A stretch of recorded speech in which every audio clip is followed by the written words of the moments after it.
What if the traditional way you've been taught to sell your business, like the fundamental framework you've used your entire professional life, what if it's completely backwards? Oh, I mean, that's a terrifying thought for most people, honestly. Right, because for decades, the undisputed definition of marketing basically meant acquiring the biggest megaphone you could possibly afford.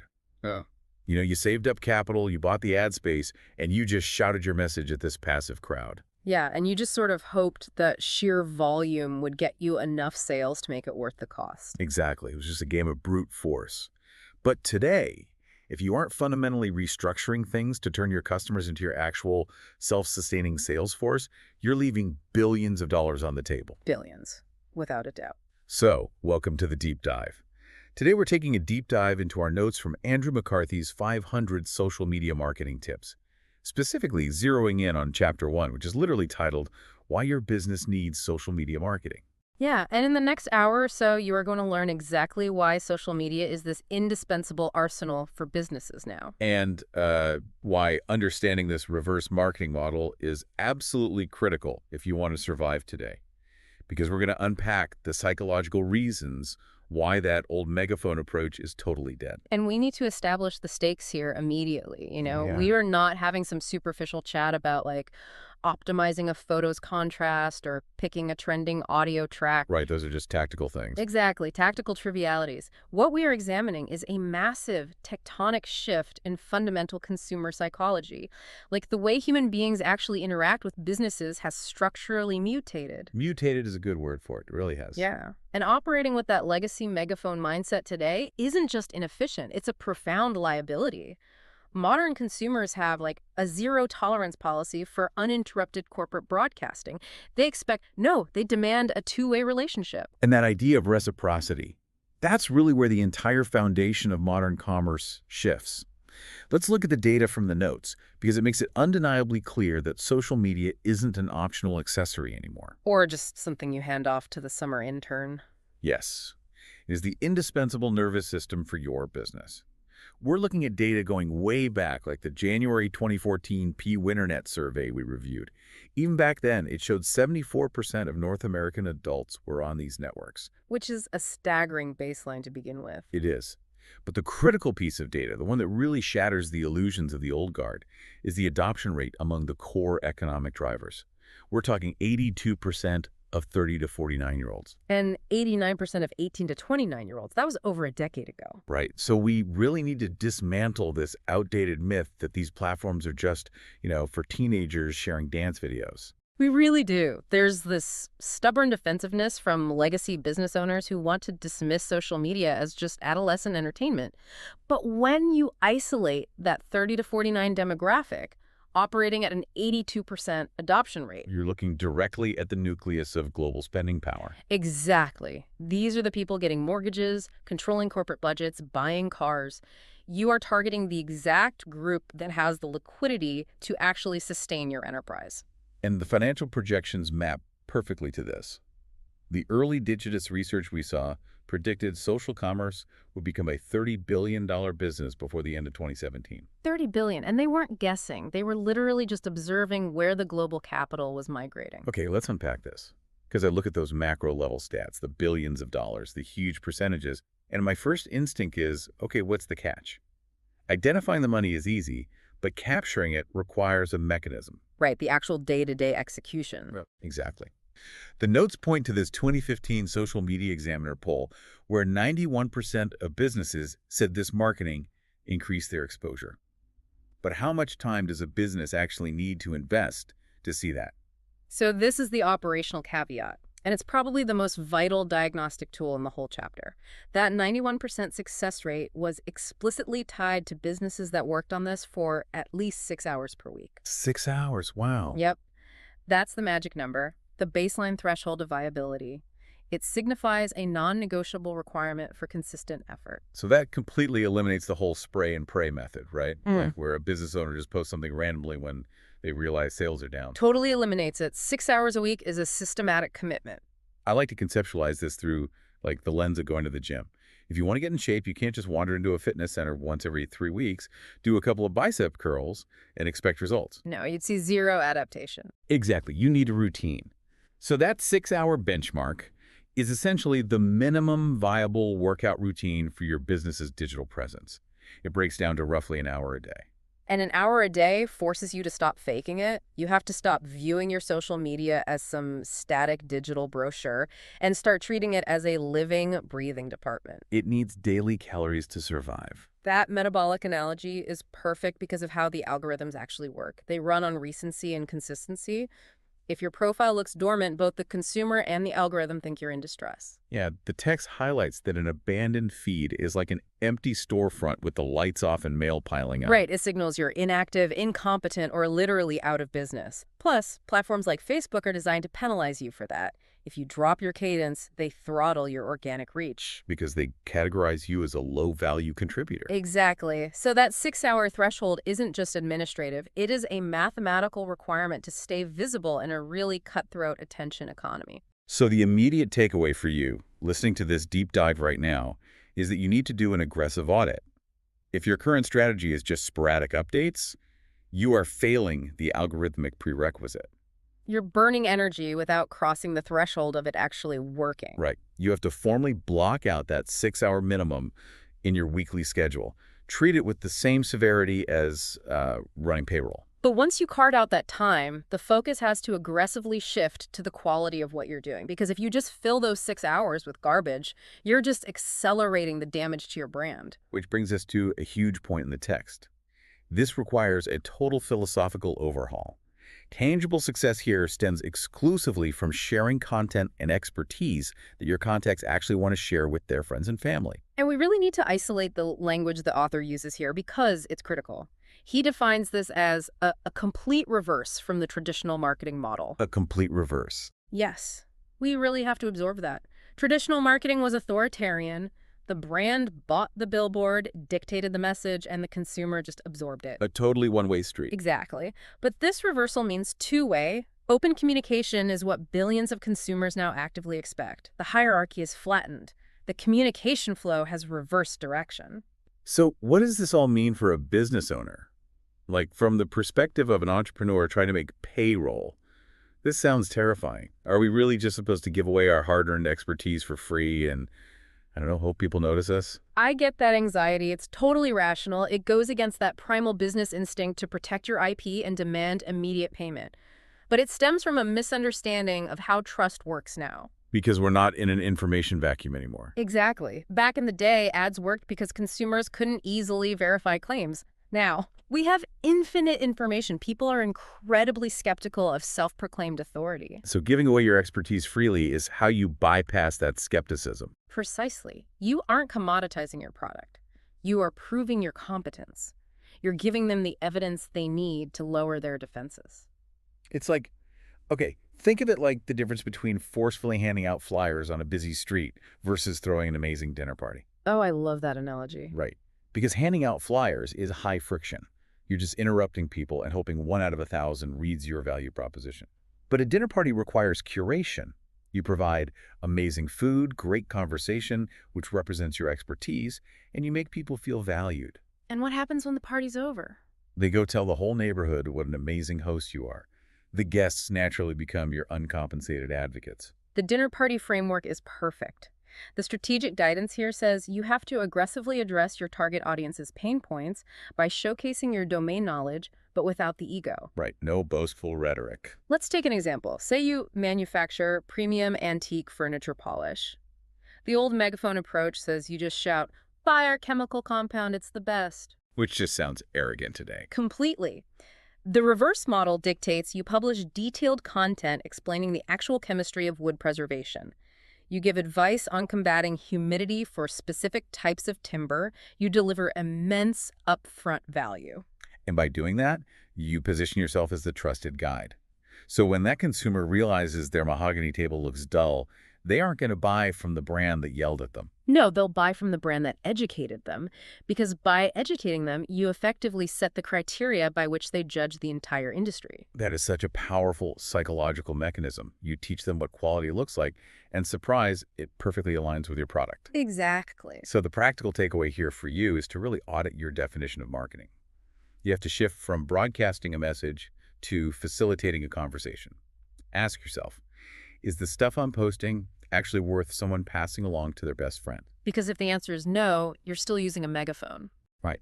And making that shift to value-driven conversation is the only way to cultivate what the book calls an army of brand ambassadors. And what's fascinating here is the economic reality of this. This is about attracting and keeping loyal customers so they sell your business for you. The business owner is no longer the primary salesperson. That is a staggering transfer of labor. It really is. You're massively reducing your customer acquisition costs.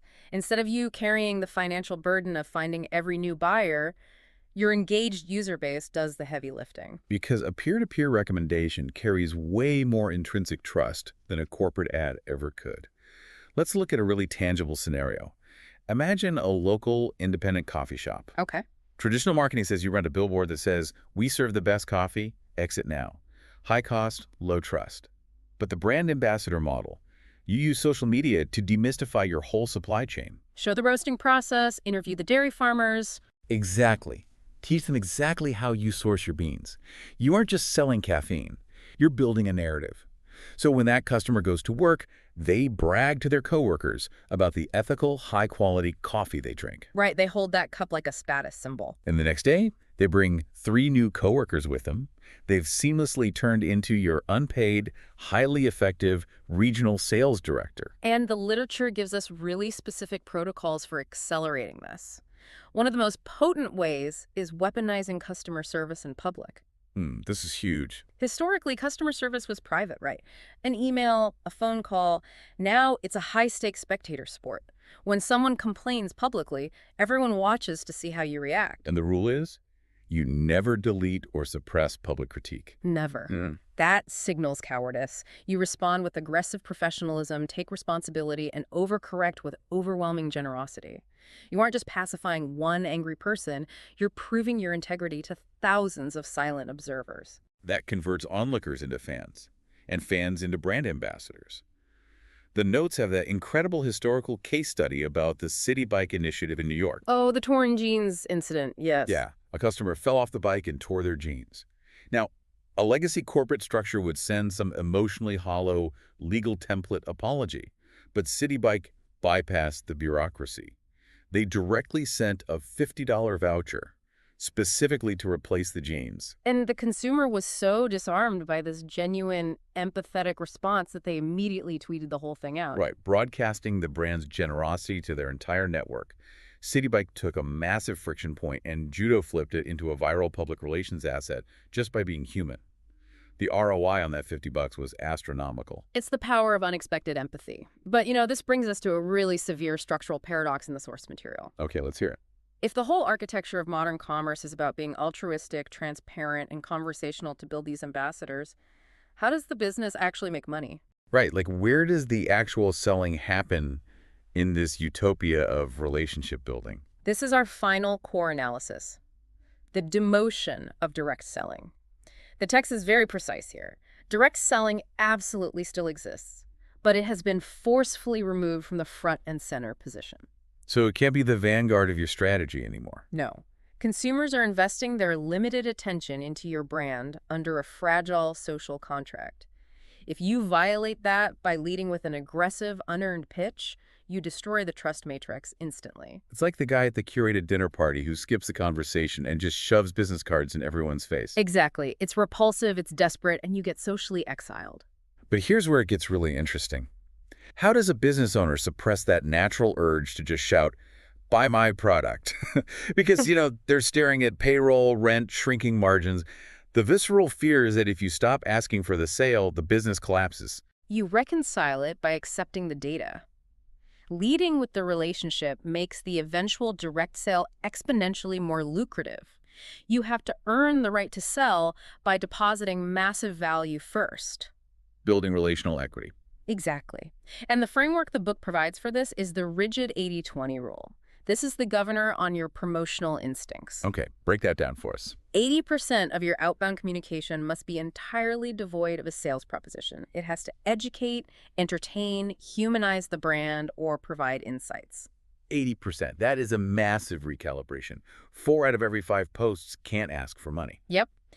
And the remaining 20% is your budget for direct promotion inventory drops, discounts, calls to action. That requires so much discipline. It's the difference between amateurs and professionals. And even within that 20%, the strategy says you should frame the pitch as an exclusive dividend for your loyal community. So instead of a generic sale broadcast to the world, it's a specific benefit for the network you built. Right. Early access to a product run or a special discount code.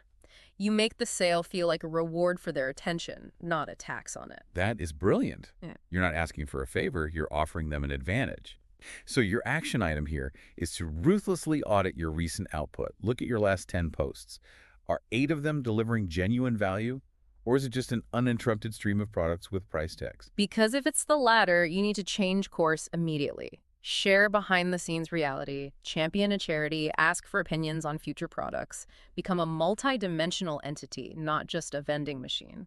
So when we tie all these key ideas together, the indispensable data, the complete reversal, cultivating brand ambassadors, and that 80-20 rule, what's the ultimate synthesis here? The synthesis is that social media isn't just a new tool to plug old ads into. It is a fundamental, structural shift back to relationship-based commerce. You are no longer solely responsible for peddling a commodity. Your job is to engineer a highly engaged community unified by mutual respect. The megaphone is dead. The era of the brand ambassador has officially begun. Now that we know exactly why we have to be on social media, how do we avoid the trap of blindly posting into the void?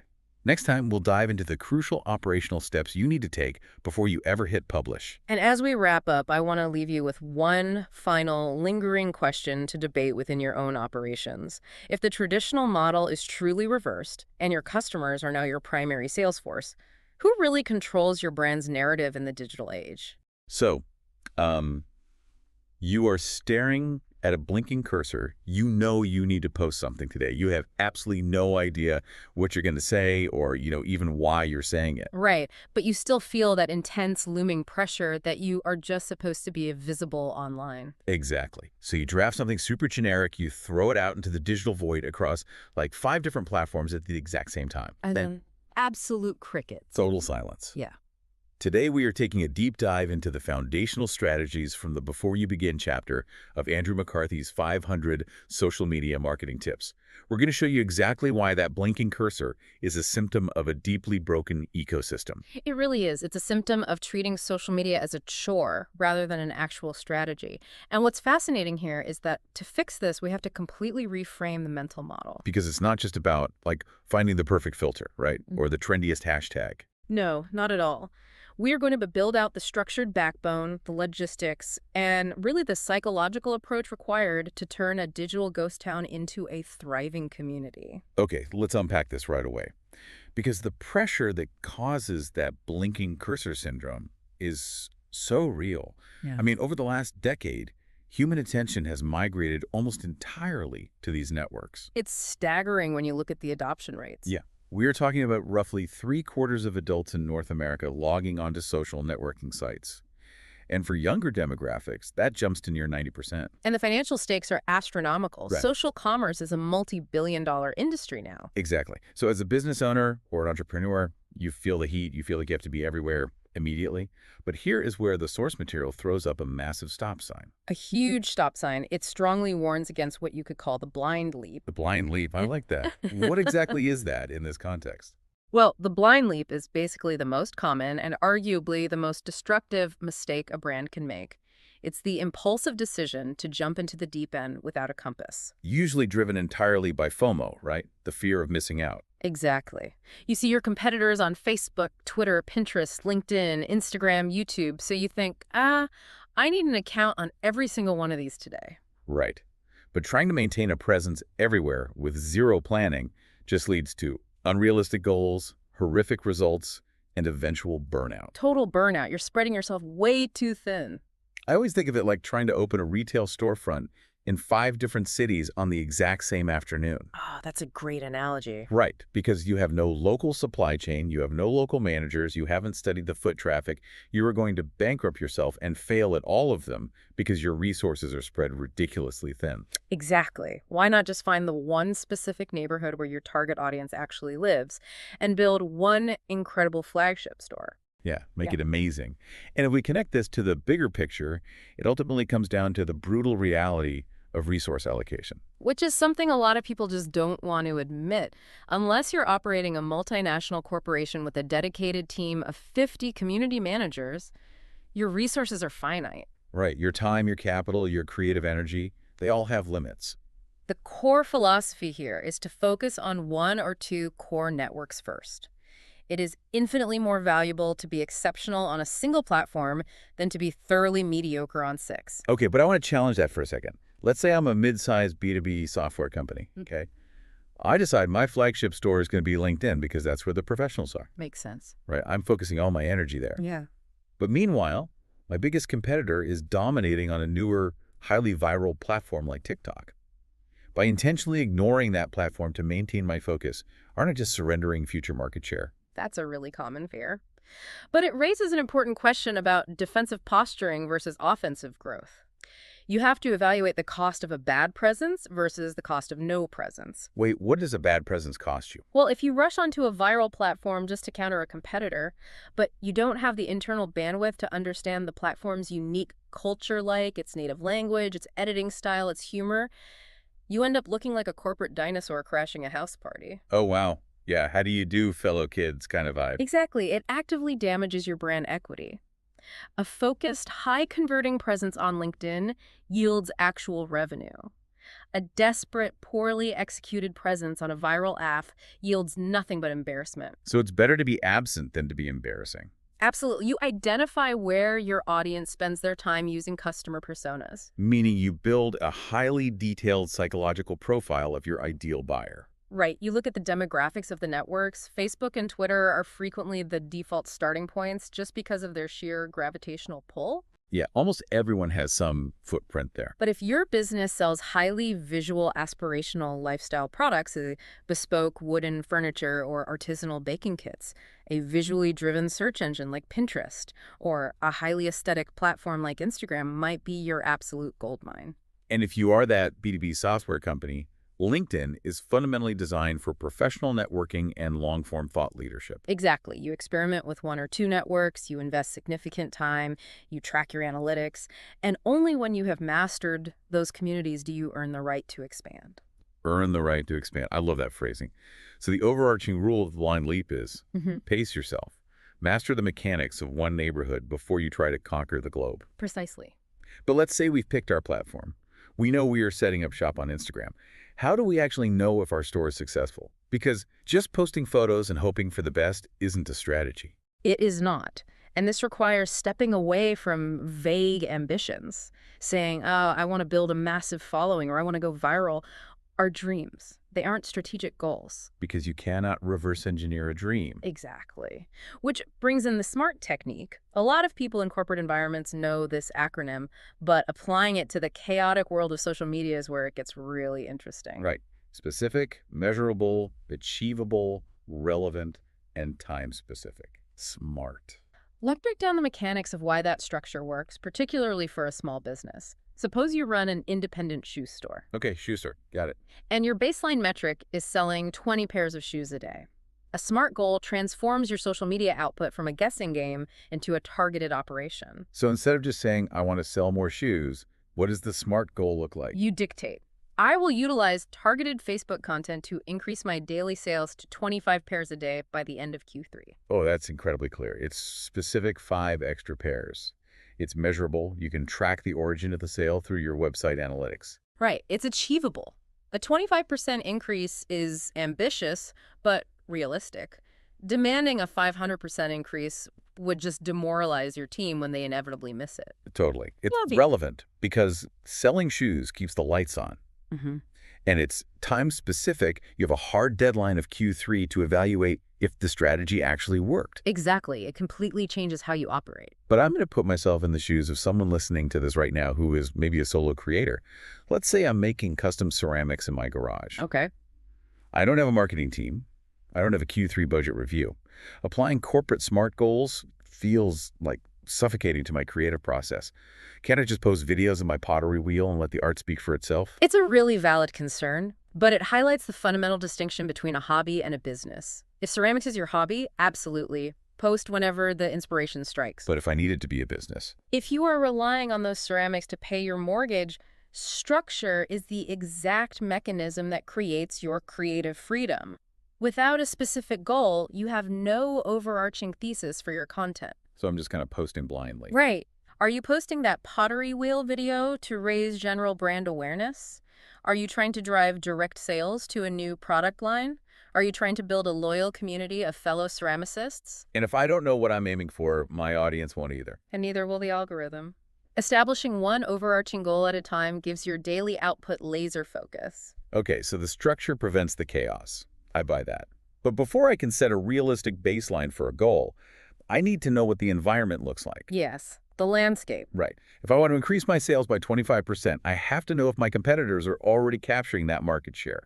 How do I figure out what the digital landscape actually looks like before I launch? This requires a rigorous audit phase. It is the intelligence gathering mission that so many brands arrogantly skip. They just jump right in. Exactly. You have to map the territory. What are the unfulfilled desires of your target demographic? What specific friction points in their lives can your product solve? And the most brilliant, entirely free way to gather this intelligence is to ethically stalk your top competitors. Ethically stalk. Yes. Let's do a mock audit right now, because I think people hear the word audit and they think they need to buy a $300 a month enterprise software suite. You really don't. Let's stick with the independent shoe store. I identify my 3 biggest local rivals. I pull up their Instagram pages. What exactly am I looking for? You are acting as a forensic analyst. First, you look at their cadence. Are they posting twice a day or twice a month? This tells you what frequency the local market is accustomed to. Okay, so frequency. What next? Second, you analyze their visual language and tone. Are their photos highly produced, studio-lit macro shots of sneakers? Or are they gritty, street-style photos taken on an iPhone? And the copy, too, right? Is their copywriting formal and specs-driven, or is it slang-heavy and conversational? Exactly. And crucially, you are looking at the ratio of input to output. You're looking at their engagement. Oh, this is the best part. If they post a highly produced studio shot and it gets 10 likes, but their gritty iPhone photo of a customer wearing the shoes gets 300 likes and 50 comments. I know where you're going with this. I just saved myself thousands of dollars in photography equipment. They just ran a highly expensive A/B test entirely on my behalf. Precisely. You are letting your rivals absorb the cost of trial and error. That is so smart. But the absolute most valuable asset you are hunting for during this audit is the content gap. You are reading their comment sections meticulously. Because the comments tell you what's missing. Yes. What are their customers asking that the brand is blatantly ignoring? Are there 50 comments asking, do these run true to size for wide feet? And the brand never replies. Oh, wow. That's incredible. Because right there, that's my content strategy for the next week. If my rival is ignoring sizing questions, I immediately make a video dedicated entirely to how my shoes fit different foot widths. Yeah. I am instantly providing value in the exact blind spot my competitor left wide open. That is the essence of a successful audit. You don't just mirror what works. You weaponize their shortcomings. Weaponize their shortcomings. I love that. You build your specific, time-bound, smart goals around capturing the frustrated audience they're leaving on the table. Exactly. Okay, so we've avoided the blind lead. We've picked our single platform. We've set our smart goals. We've audited the rivals and found the gaps. Now we face the beast. We actually have to feed the machine. The machine is always hungry. Always. And the sheer volume of content required to stay relevant today is just staggering. It is probably the most grueling test of endurance for any business operator. A digital landscape punishes inconsistency severely. So what happens if a potential customer lands on your social media profile and sees that your last post was from 9 months ago? It is the modern equivalent of walking up to a brick-and-mortar store and seeing the lights off and a closed sign hanging in the window at noon. Right. It instantly breeds distrust. I mean, I immediately assume the business went under, or worse, that their customer service is basically non-existent. Exactly. If they don't have the operational competence to update a Facebook page, why would I trust them with my credit card information? It signals profound neglect. So how do we prevent this? To prevent this, an editorial content calendar is non-negotiable. Now, when people hear calendar, they might just think of a basic spreadsheet where you write down, like, post at 2 p.m. Right, but we aren't talking about basic scheduling. We are talking about using a calendar to engineer consistency and mitigate the cognitive load of content creation. Mitigate the cognitive load. Because trying to be creative on demand every single day is exhausting. Exactly. The psychology of anticipation is incredibly powerful. If you train your audience to expect a specific type of high-value content on a specific day, you build behavioral habits in your consumers. They will actively seek you out. And internally, a calendar stops the 9 a.m. panic attack. Oh, the 9 a.m. panic attack is real. If you wake up, realize it's Tuesday, and you have absolutely no idea what to post, the friction is so high that you will likely just post something low effort. Like a generic stock photo with the caption, Happy Tuesday, just to check a box. Exactly, which actively damages your brand. So a calendar introduces the concept of daily themes to remove that friction entirely. Daily themes are a phenomenal architectural tool. They constrain your choices, and constraint actually breeds creativity. Let's map it out for the listener. Let's say Mondays are dedicated to industry news. You share a relevant article and offer your brand's specific take on it.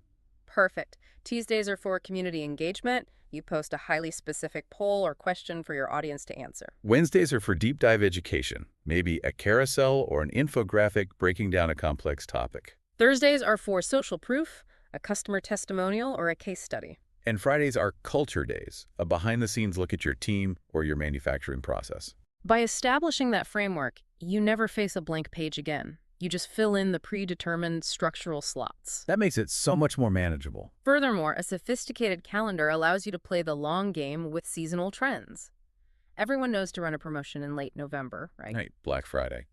But a calendar allows you to map out micro-holidays relevant to your specific niche. Oh, like if you were a local coffee roaster, your calendar should have National Coffee Day, National Donut Day, and the first day of autumn flagged 6 months in advance. Exactly. You can prepare highly polished, strategic campaigns for those micro spikes in digital attention, rather than realizing it's National Coffee Day at 3 p.m. and hastily snapping a blurry photo of a latte. Which happens all the time. But even with a brilliant calendar, the sheer volume of production can overwhelm a small team. It really can. Which brings us to the operational lifesaver. The strategy of content repurposing. Content repurposing. This is where we solve the I don't have enough time excuse. Yes. The fundamental mistake brands make is assuming a 1-to-1 ratio, that one idea equals one social media post. Let's break down the mechanics of repurposing. You are not creating more ideas from scratch. You are making one core idea work 5 times harder across different mediums. Exactly. Let's say our B2B software company spends a week writing a massive, highly researched white paper on cybersecurity trends. Okay, that's a lot of work. The traditional flawed approach is to post a single link to that white paper on LinkedIn, say, check out our new research, and then never mention it again. Which is tragic. You have effectively buried a week of labor after a 24-hour news cycle. So what's the alternative? How do we build a repurposing workflow? That single white paper is your hero content. From that hero piece, you extract 3 startling statistics and schedule them as separate text posts on Twitter over the next month. Okay, so that's 3 tweets done. You take the executive summary and rewrite it into an SEO-optimized blog post for your website. You take the core methodology and have your CEO record a 2-minute talking head video for LinkedIn. Finally, you hand the data points to a designer, who turns them into a highly shareable vertical infographic for Pinterest. That is amazing. You have just generated an entire month's worth of multi-platform social media content from one single asset. And it ensures your core message reaches different segments of your audience. Because some people prefer reading text, some demand visual data, and others will only engage with video. It creates omnipresence without requiring infinite labor. Exactly. It's working smarter, not harder. Okay, so let's pause and look at what we've built so far. We are on the right platform. We have our SMART goals. We have audited the competition to find our niche. We have a robust calendar, and we are efficiently repurposing hero content to fill it. Sounds like a solid foundation. We launched the machine, and let's say, theoretically, it still fails. The engagement is totally stagnant. It happens all the time. Why? Because you can have the best logistics in the world, but if your brand sounds like a robotic corporate press release, nobody is going to talk to you. This requires a massive psychological shift. We have to address the death of the broadcast era. The broadcast era. This is a huge transition for a lot of people. For decades, traditional marketing like television commercials, magazine spreads, billboard ads relied on a strictly one-way paradigm. Right. The brand had the megaphone, the brand yelled its message at the consumer, and the consumer had absolutely no mechanism to yell back. But social media is a continuous 24/7 bi-directional ecosystem. You are no longer delivering a monologue on a stage. You are hosting a dinner party. The expectation has shifted from passive consumption to active dialogue. You have to put down the megaphone and develop a human voice. And the data proving this is wild. It's not just some feel-good abstract concept to be authentic.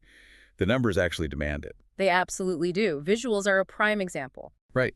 If we look at the evolutionary psychology of how humans scan digital feeds, we are biologically hardwired to seek out faces and eye contact. Eye-tracking studies consistently demonstrate this.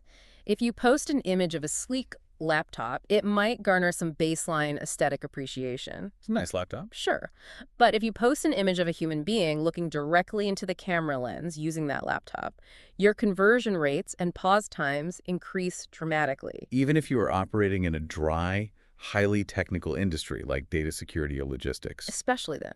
Incorporating human faces breaks down the sterile corporate barrier. And it extends to the actual text formatting as well. Studies by Amex Open analyzed status updates and found that simply incorporating emoticons or emojis increased comment rates by an average of 33%. Wow. Buddy Media found that emoji usage spiked shares by 33% and likes by 57%. Emojis aren't just for teenagers anymore. No, they are a universal emotional shorthand. They signal to the brain, a human being typed this, not an automated RSS feed. They inject nuance, tone, and levity into text, which is notoriously devoid of emotional context. But developing a human voice also means lowering your defensive corporate barriers. You have to be willing to show the messy, unpolished reality of your operations. People connect with vulnerability. I want to push back on that word vulnerability, though. Okay, why? Because we have all seen brands or founders go entirely off the rails online. What is the actual line between being authentically human and just wildly oversharing? I don't want my bank's Twitter account posting about their existential dread. It is a vital distinction, and it's a trap a lot of people fall into. Authenticity in a business context means transparency regarding your product, your processes, and your core values. So owning up to a mistake. Yes. It means owning up to a shipping delay, honestly, rather than blaming unforeseen logistical anomalies. Right. However, the boundary is professionalism. The moment you cross into airing internal staff grievances, engaging in petty political arguments, or oversharing the CEO's personal relationship drama, you have crossed the line. You cease to be a trusted business and become a reality television spectacle. Exactly. You show your humanity to build trust, not to seek therapy from your audience. You show your humanity, build trust, not to seek therapy. I love that. Keep it professional, but keep it conversational. Exactly. But this leads to the hardest pill to swallow for traditional marketers. Even if you have the perfect human tone, what are you actually allowed to say? This brings us to the golden rule of content, the 80-20 rule. The 80-20 rule. This is the ultimate test of a brand's discipline. You have to fundamentally invert your mindset from what can we extract from this audience to what can we inject into this audience's life to provide value. Let's be brutally honest about consumer behavior here. Literally nobody wakes up, pours a cup of coffee, and logs onto Facebook or Instagram hoping to be hit with a hard sales pitch. Never. They are there to look at photos of their friends' kids, read the news, or just be entertained. When a brand interrupts that feed with a massive graphic screaming, "BY now 20% off F," it is a jarring, unwelcome intrusion. You have to view their attention not as an entitlement, but as a highly fragile privilege that you must earn every single time you post.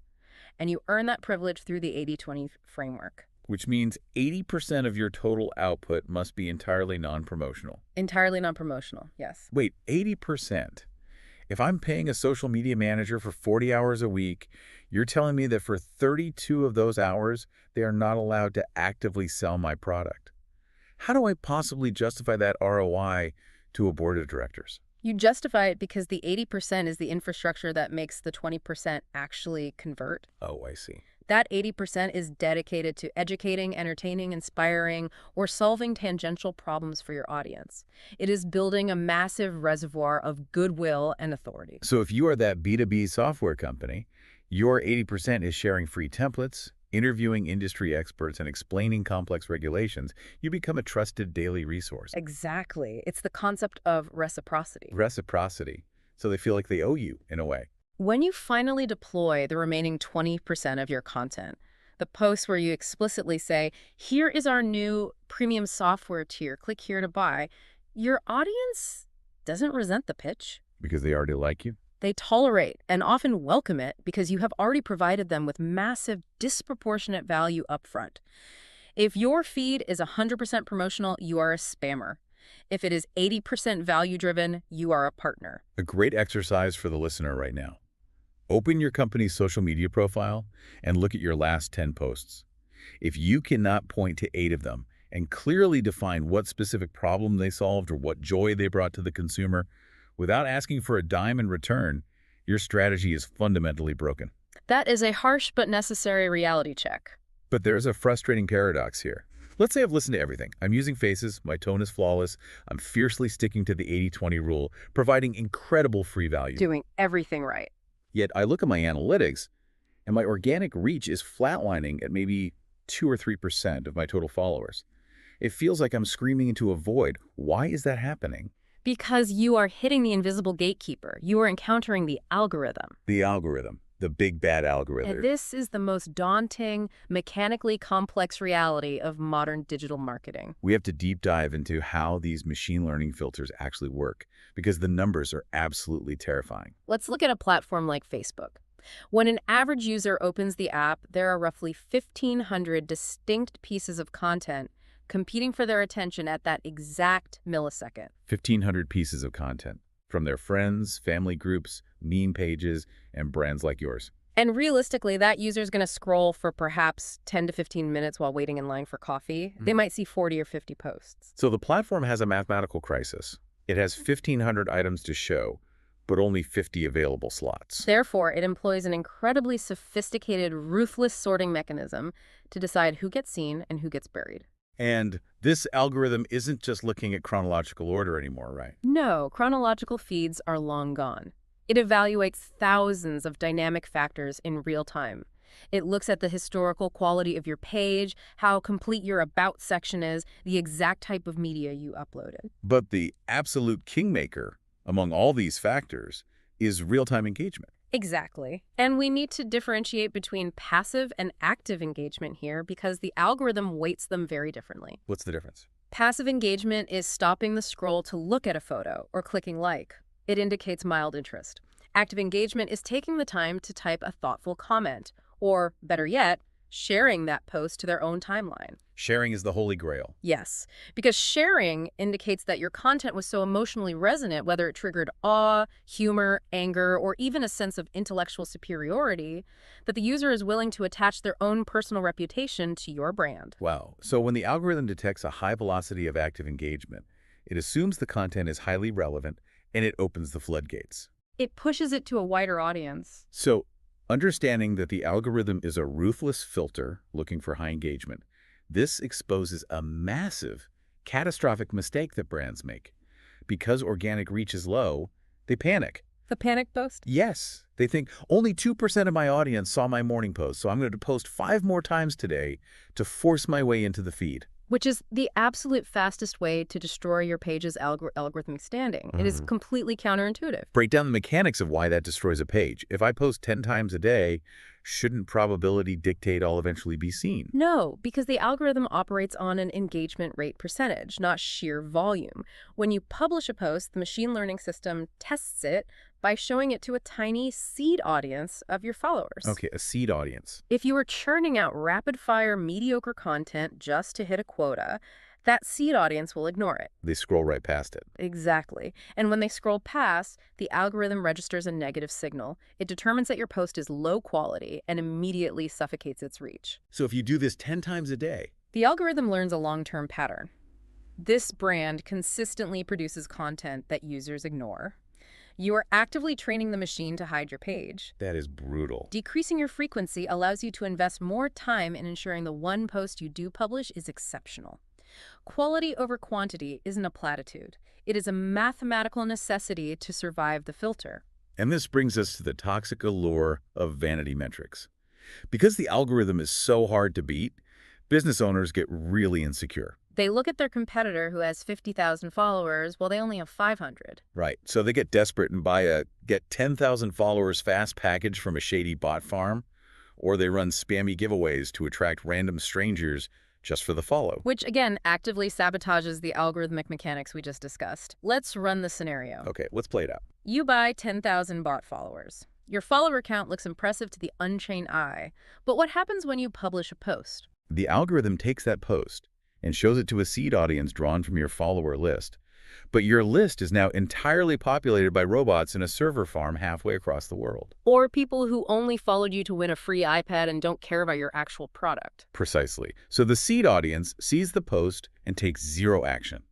No likes, no comments, no shares. Your engagement rate plummets to near zero. The algorithm instantly categorizes your content as irrelevant spam and refuses to show it to anyone. Including the original 500 loyal customers who actually wanted to buy from you. Exactly. Buying fake followers isn't just a harmless ego trip. It is digitally suffocating your real audience. 50 highly engaged vocal evangelists are infinitely more profitable than 50,000 silent ghosts. Okay, so we've dialed in our quality. We have a small, fiercely loyal following. They are engaging, they are commenting, the algorithm is finally working in our favor. You have built this vibrant public square. It feels great when it works. But here's the danger of the public square. What happens when someone stands up in the middle of it and screams that your product is terrible? Oh, the crisis. This transitions us to the terrifying high-stakes world of modern customer service. It really represents a complete paradigm shift in crisis management. Historically, if a customer was angry, they called an 1-800 number. Right, the complaint was siloed in a private one-on-one phone call. Nobody else heard it.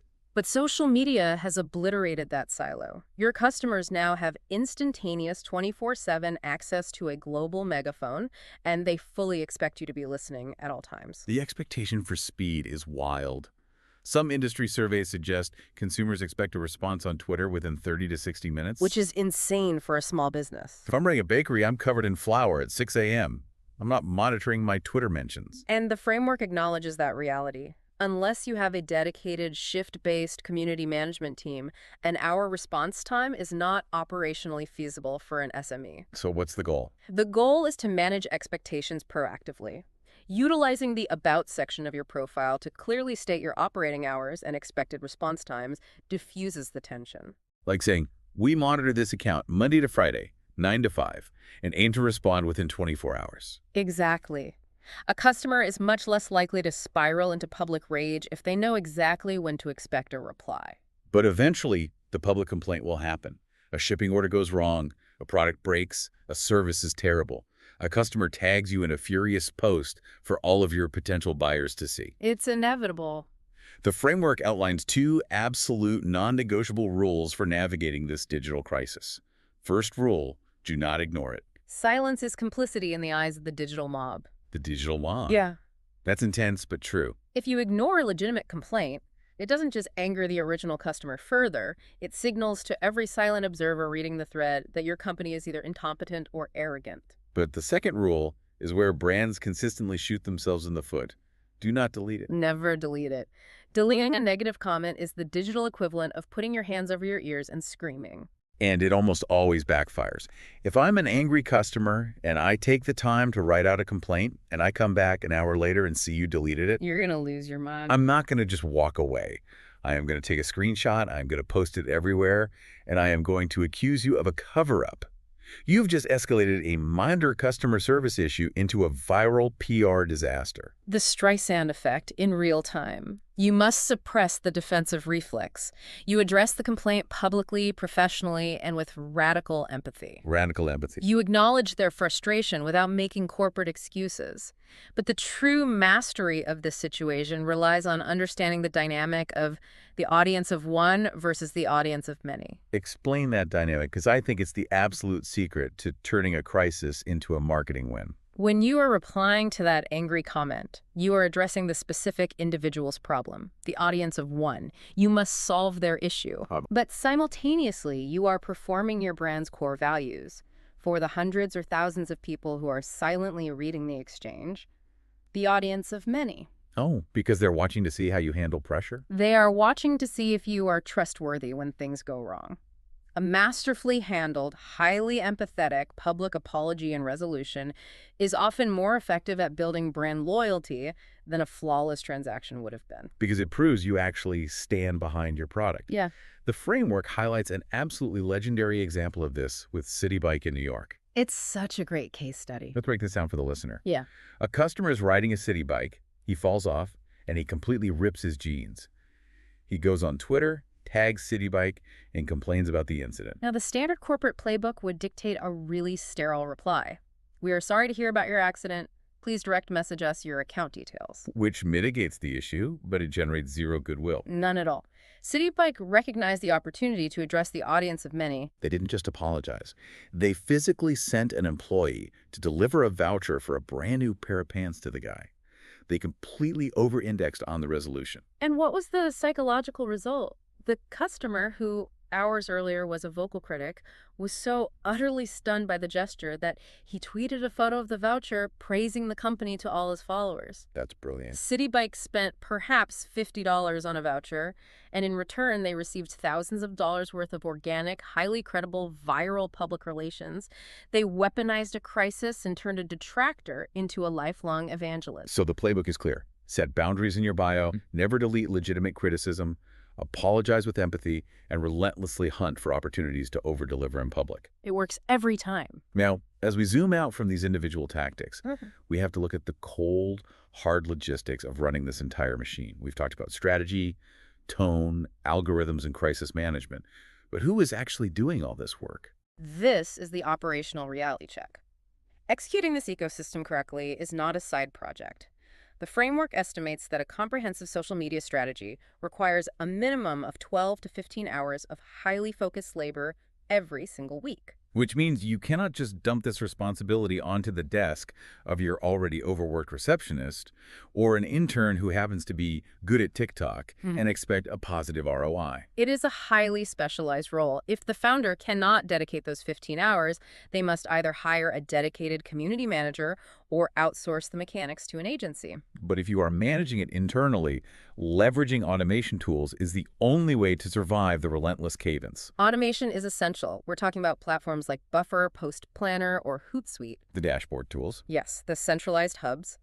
They allow a manager to sit down on a Monday morning, batch create the content based on the editorial calendar we discussed, and schedule it to deploy automatically across various networks throughout the week. It detaches the act of creation from the act of publishing. Exactly. You can be fast asleep at 2 a.m. while your software publishes a high-value blog post to your international audience. But there's a really specific, highly tactical scheduling trick mentioned in the framework that I find absolutely fascinating. It has to do with the exact minute you schedule a post. Ah, yes. The off-hour scheduling tactic. Right. Most people schedule posts on the hour or half hour 9:00 a.m., 12:40 p.m., 5:00 p.m. The framework suggests scheduling your content to drop slightly after the hour, say 2:05 p.m. or 11:07 a.m. Let's break down the behavioral psychology behind why that tiny tweak actually works. It leverages the friction points of the modern corporate workday. Think about human behavior in an office environment. Meetings are universally scheduled on the hour or the half hour. They end at 10:00 or 11:30 a.m. What does a professional do the exact second they step out of a conference room? They pull out their smartphone as they walk down the hallway back to their desk. Exactly. You have a massive surge of captive digital attention occurring at 10:03 a.m. and 2:06 p.m. as people transition between tasks. So if your automated post drops at 2:05 p.m., you catch the absolute crest of that behavioral wave. It appears right at the top of their feed the moment they unlock their screen. If you posted right at 2:00 p.m., your post was already buried under 5 minutes of other brands' scheduled content. It's an incredible insight into marrying digital automation with physical human habits. It's so clever. But the logistics aren't just external tools. They require internal architecture as well. The framework strongly advocates for a company-wide social media policy. Now, I know the word policy instantly sounds bureaucratic and restrictive, but a well-crafted social media policy is actually a tool of empowerment. Wait, really? How does a policy empower people? Well, yes, it establishes the legal guardrails like what constitutes proprietary information or how to handle brand mentions. But its true purpose is to transform your employees into a distributed army of brand Oh, ambassadors. I see. Because if an employee doesn't know the rules, they will just stay silent out of fear of getting fired. Exactly. But if you have a clear one-page document that says, here is our custom internal hashtag, we actively encourage you to post photos of your team lunches or your workstation setup, you suddenly have 30 people generating authentic, behind-the-scenes content for you. You are scaling your human voice organically. You are. But as we discuss scaling, we must confront the final and perhaps most difficult logistical truth of the modern digital landscape. An end of the free ride. Precisely. The golden era of building a multi-million-dollar business solely through 100% free organic social media reach is largely over. It's sad, but it's true. The algorithms we broke down earlier have strangled organic distribution to incentivize the platform's actual business model, advertising. Paid promotion is now a virtually essential component of the ecosystem. Which terrifies small business owners who think they need a massive Madison Avenue advertising budget to compete. It really scares them. But the framework provides a much more accessible approach. We aren't talking about tens of thousands of dollars. We are talking about highly targeted micro-budgets.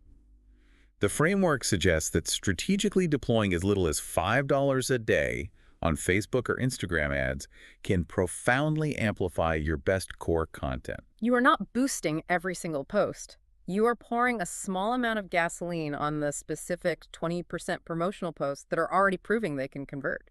And the key is making those ads native. If you pay $5 to force a screaming billboard into someone's feed, they will just block you. Oh, immediately. The ad has to look and feel exactly like the organic, valuable content we discussed. It has to camouflage itself into the user experience. But this shift to paid media brings up the ultimate boardroom question. If I am dedicating 15 hours a week, buying automation tools, and spending $5 a day, how am I measuring the return on investment? This is where we must dismantle the traditional marketing definition of ROI. Because in a traditional direct response model, like a newspaper coupon, the ROI is strictly linear and immediate. I spend $10 printing the coupon. I expect a customer to walk in that day and spend $20. And if they don't, the campaign was a failure. Right. But social media ROI operates on a vastly longer, multi-touch point time horizon. Yes. If you demand a direct, immediate financial return on every single tweet or infographic, you will abandon the strategy within a month. Because you're optimizing for different things. You are not just optimizing for immediate checkout. You are optimizing for brand recall, trust architecture, and digital word of mouth. But I have to play devil's advocate again here. Trust architecture is a great buzzword, but I can't pay my commercial lease with brand recall. I need hard data to know if the engine is working. And you can track that data, but you have to look beyond the vanity metrics of the social platforms themselves and look at the behavior on your actual website. So getting off Facebook and looking at your own numbers. Right. The framework directs us to use free, robust tools like Google Analytics. You don't just look at how many likes a post got. You look at the network referrals tab in your analytics dashboard. So I can see that, okay, Instagram drove 300 unique visitors to my site this month, but LinkedIn only drove 10. Exactly, which directly informs your future resource allocation. But you go deeper. You set up URL destination goals. URL destination goals. Right. Meaning you track the exact journey. Yes. Did the user who clicked the link on Twitter navigate through your site, add a product to their cart, and ultimately land on the thank you for your purchases confirmation page? That is how you attribute direct revenue to a specific social media campaign. You track the breadcrumbs all the way to the bank. You do, but you analyze that data with extreme patience. The framework emphatically stresses that this is a long game. Building authentic human relationships, earning trust, and training an algorithm takes months, if not years. It's not an overnight fix. If you launch your channels expecting 1 million followers and a tidal wave of revenue by day 14, you are engineering your own disappointment. Slow, relentless, strategic consistency is the only path to victory. Which brings us to a massive synthesis of everything we have unpacked today. We've covered avoiding the blind leap, setting smart goals, auditing competitors, building a content calendar, Repurposing hero assets, finding a human voice, respecting the 80-20 rule. surviving the algorithm, mastering public customer service, and utilizing automation and micro-ad budgets. It's a lot. But if we step back and look at the absolute core of this before you begin chapter, one profound insight really ties all of this together. It really does. It is the realization that successful social media marketing is a total reversal of the legacy marketing playbook. It is not a digital megaphone to shout your demands at a passive audience. No, it is an incredibly complex, data-driven ecosystem meticulously designed to facilitate deeply human relationships at scale. You are marrying rigid internal operational structure with a completely selfless, empathetic external persona. When you successfully blend those two forces, you stop treating social media as this overwhelming daily chore. You transform it into the single most powerful community-building and revenue-generating asset your company possesses. So we have the blueprint, we've poured the concrete, the operational logistics are absolutely locked in. But now comes the real magic. You have the stage, but what exactly are you going to say to make a distracted user stop scrolling and actually listen? That is the big question. That is the exact friction point we will dissect in our next deep dive into specific, high-converting content strategies. But before we leave, I want to pose a final, somewhat uncomfortable question for you to analyze regarding your current digital footprint. Okay, lay it on us. Think about the social media profiles your business runs right now. If every single one of them was permanently deleted tomorrow morning, would your customers genuinely miss the value you provided? Or would they not even notice you were gone? Build an ecosystem they would miss. Before you take the blind leap, make sure you know exactly where you are landing. Thanks for listening. You know that moment when you stare at your company's social media page and your cursor is just blinking and you have like absolutely no idea what to post that won't just sink into the void? Oh, yeah. It's a very specific, uniquely modern kind of anxiety, isn't it? Totally. You're looking at that little vertical line flashing on the screen, and it feels less like a tool for communication and, I don't know, more like a countdown timer to your own irrelevance. Right, because you know you have to be there. Exactly. Everyone tells you that you absolutely must be on social media to survive. I mean, it's treated like oxygen for modern business, but almost no one tells you the exact formulas or the precise formats and the deep psychological triggers that actually turn a passive scroller into an active paying fanatic. Yeah, we just get told to, post more, which is terrible advice. Right, just post more. Well, today we fix that. Welcome to today's deep dive, where we are tearing down that exact problem. We're looking at the actual mechanics of engagement today. We are. We're getting into the specific architectures of content that are proven to work from our source material. You are about to learn the exact frameworks from the underlying psychology of the 80-20 rule to something counterintuitive called strategic unbranding. Which is fascinating, by the way. It really is. And all of this is going to transform your business's online presence from, a megaphone into a magnet. We are going to look at why certain images get suppressed by the algorithm, how to hijack cultural momentum, and ultimately how to build an audience that actually buys what you sell. And, the overarching philosophy of this entire approach, Okay. it really boils down to one massive pivot in mindset. Okay, what's the pivot? Well, if you want to survive the algorithmic filters of modern social platforms, you have to flip the script from selling to solving. Selling to solving. Right. And the mathematical foundation of this shift is the 80-20 rule. I want to dig into this because, the 80-20 rule gets thrown around a lot in marketing, right? Almost to the point where it sort of loses its meaning. Yeah, it becomes a buzzword. Exactly. So the basic premise is that 80% of your content should be strictly non-promotional, meaning valuable, helpful, entertaining, or just personable. Right. And then only 20% should be overtly promotional, where you are, actively asking for a sale. But why that specific ratio? Because if I'm running a business, my instinct is to talk about my product 100% of the time, because that is what pays the bill. Sure, that's the natural instinct. Mhm. But to understand why that instinct is actually fatal, you have to look at the user's intent when they open an app. Okay. Like, nobody opens Facebook or Instagram or X because they're hoping to see a commercial, right? No, definitely not. They open these apps to escape or to be entertained, to feel connected, or maybe just to learn something quickly. So when your brand interrupts that psychological state with a demand, like, buy this now, you trigger immediate cognitive resistance. Oh, wow. Cognitive resistance. Yeah. The 80-20 rule is basically an exercise in disarming that resistance. So your 80% non-promotional content is essentially the price of admission to the user's feed. I like that. The price of admission. You are providing enough baseline value that they tolerate, and eventually they actually welcome your promotional content. It reminds me of a dynamic at a dinner party. Okay, yeah. Imagine you invite a bunch of people over, and one guest shows up who, for the entire night, literally 100% of the time, just talks about himself. We all know that guy. Right. He talks about what he sells, why you should buy it, and he interrupts everyone else to, I don't know, hand out his business card. You are never, ever inviting that guy back to your house Never. because he completely misread the environment. And the digital equivalent of, not being invited back is an algorithmic shadow ban. Oof.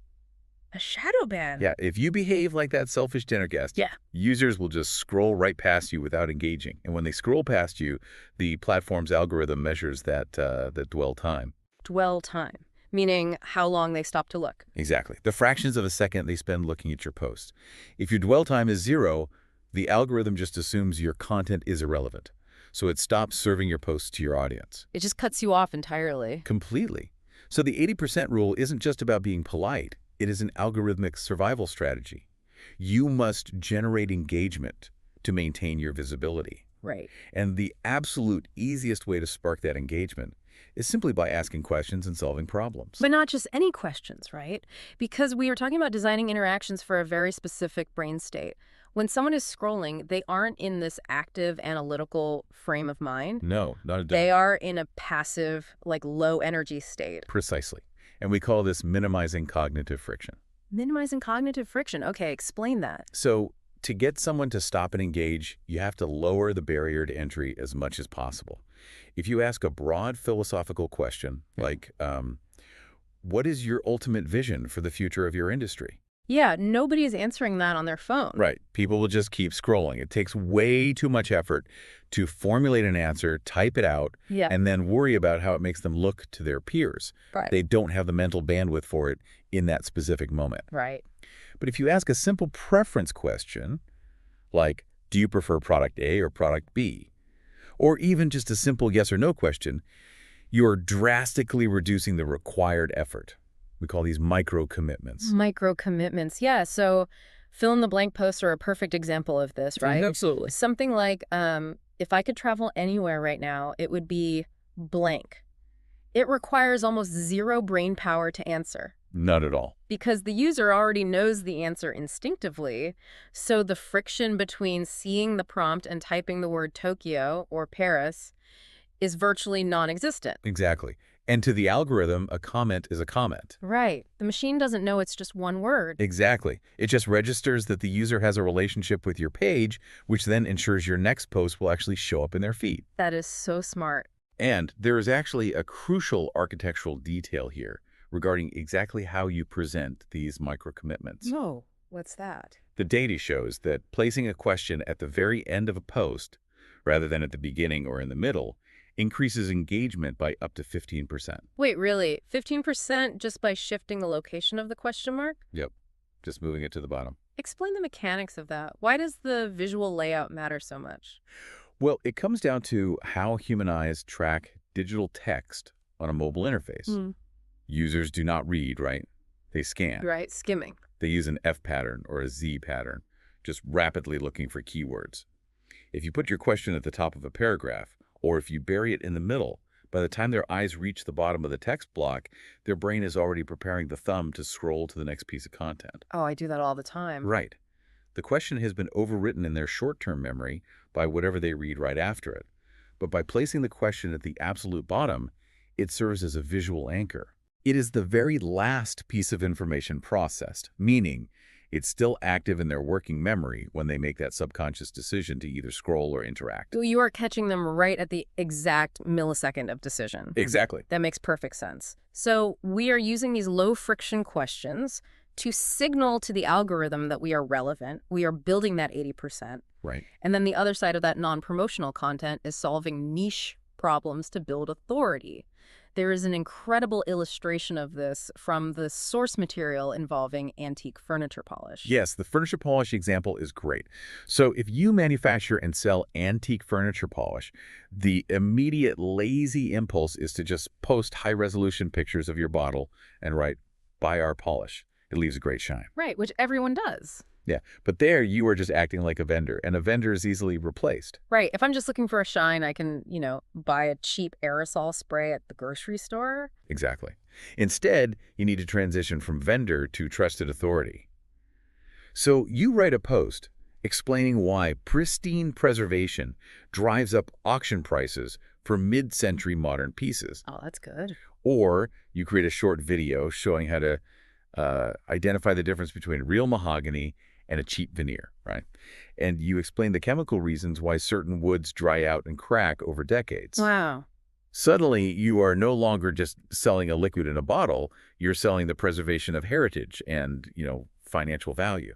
I love that. But I have to play devil's advocate here for a second, though. Go for it. If I am spending all my time teaching people how to identify wood and understand auction prices, aren't I just becoming a free Wikipedia page? It feels like that, yeah. Right. So how does giving away all this specialized knowledge actually help the business survive? Like, if we are only selling 20% of the time, how do we make sure that 20% actually converts into revenue? That is the most common fear executives have when they hear this strategy. The answer lies in the concept of the emotional bank account. Emotional bank account. Yes.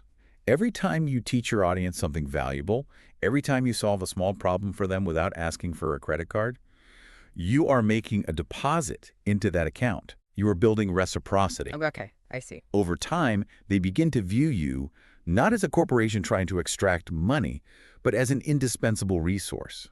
So, when they inevitably do need polish, they are not going to go to a random competitor. They'll go to you. Exactly. They are going to go to the expert who has been giving them free, highly valuable consulting for the last 6 months. So the 80% basically creates the leverage for the 20%. Exactly. When you finally do ask for this sale, you are making a withdrawal. But, and this is key, the architecture of that 20% is crucial. You cannot suddenly revert to being a screaming billboard. Right. You can't just yell, buy now. No. You have to frame the promotional content as an insider perk. Oh, an insider perk. Yeah. Instead of a mass broadcast, you offer exclusive early access to a new product specifically for your Facebook community. Or you offer a flash sale discount code just for the people who follow you on X. You make them feel like part of an exclusive club that is being rewarded for their attention. That shifts the dynamic entirely. Because you have built up so much goodwill, they are highly receptive to the pitch. Okay, so the daily filter for anyone listening to this right now is to constantly ask, am I making a deposit right now, or am I trying to force a withdrawal? That's the perfect way to look at it. Which brings us to a really fascinating secondary challenge. Because sometimes you don't have the energy to invent a new conversation from scratch. Sure. You don't have a new woodworking tip to share today. So how do you stay relevant when you are out of original deposits? Right. The answer is that you don't have to build the wave. You just have to ride one that is already crashing. So let's explore surfing the zeitgeist. Yeah, this is the practice of tying your brand to what the culture is already actively discussing. So, newsjacking, holidays, internet trends. And this isn't just about seeming hip or, culturally aware. It is mechanically favored by platform architectures. Explain the mechanics of that. Well, the algorithms driving X, Facebook, TikTok, they are specifically calibrated to prioritize velocity. If millions of people are suddenly using a specific keyword or a hashtag, the algorithm identifies it as a high-retention topic. Right, because it's keeping people on the app. Exactly. So it will actively suppress evergreen content to flood users' feeds with the trending topic. Yeah. Because that is what keeps users from closing the app. So if everyone is talking about a massive cultural event and you decide to post about your furniture polish, you are basically fighting a massive algorithmic headwind. The platform actively does not want to show your post. Correct. You are paddling furiously in flat water while a tsunami is just rolling right past you.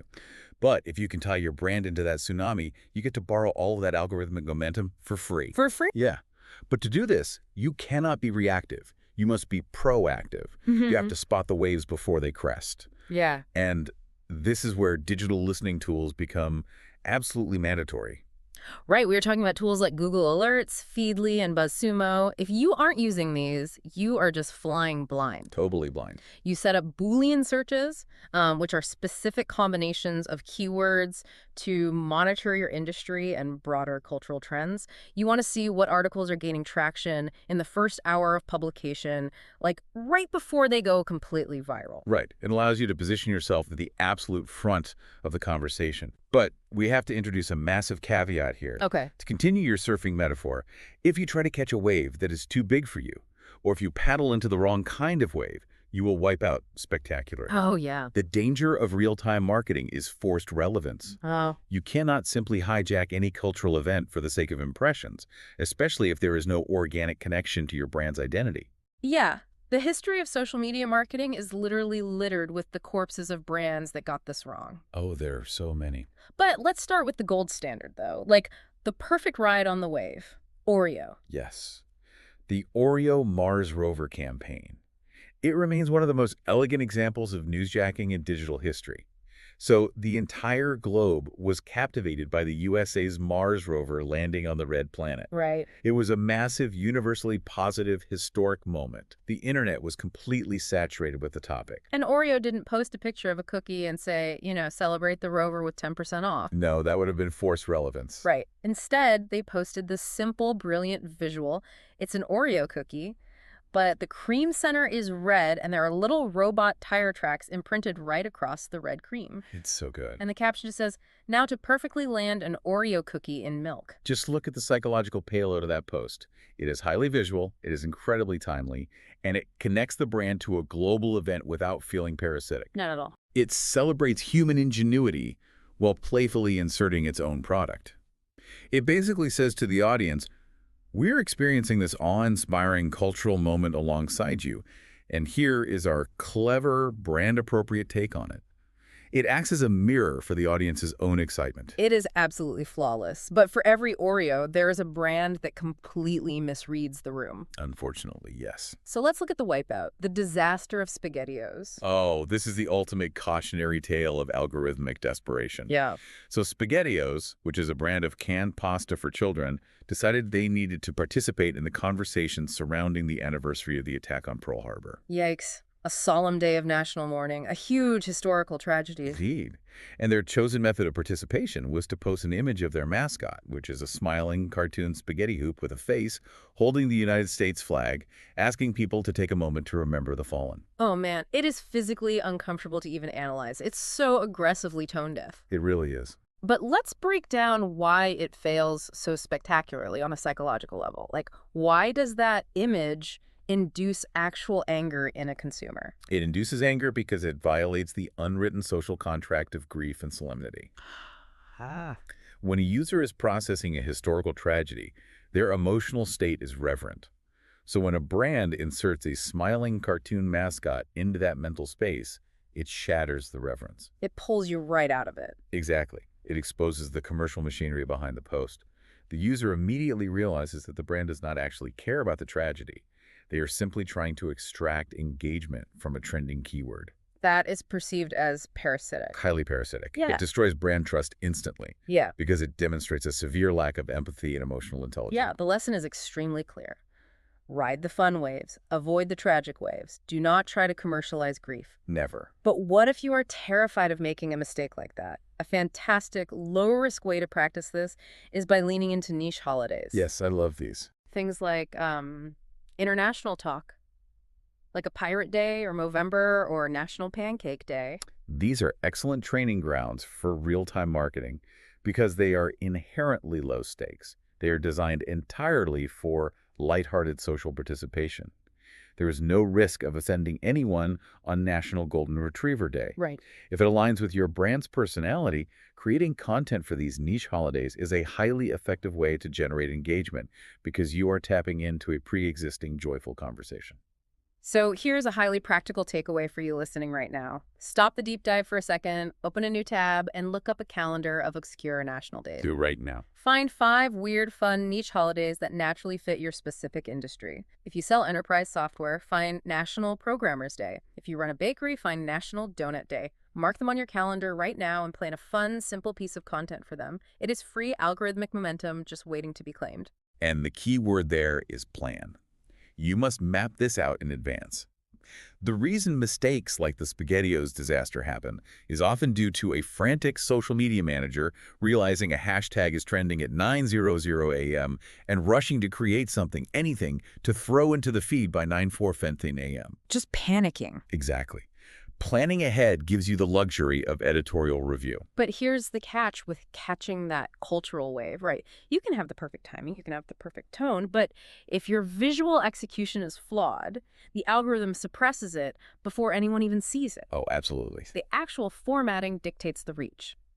Which brings us to the mechanics of the media itself. Let's dissect the engineering of visual content.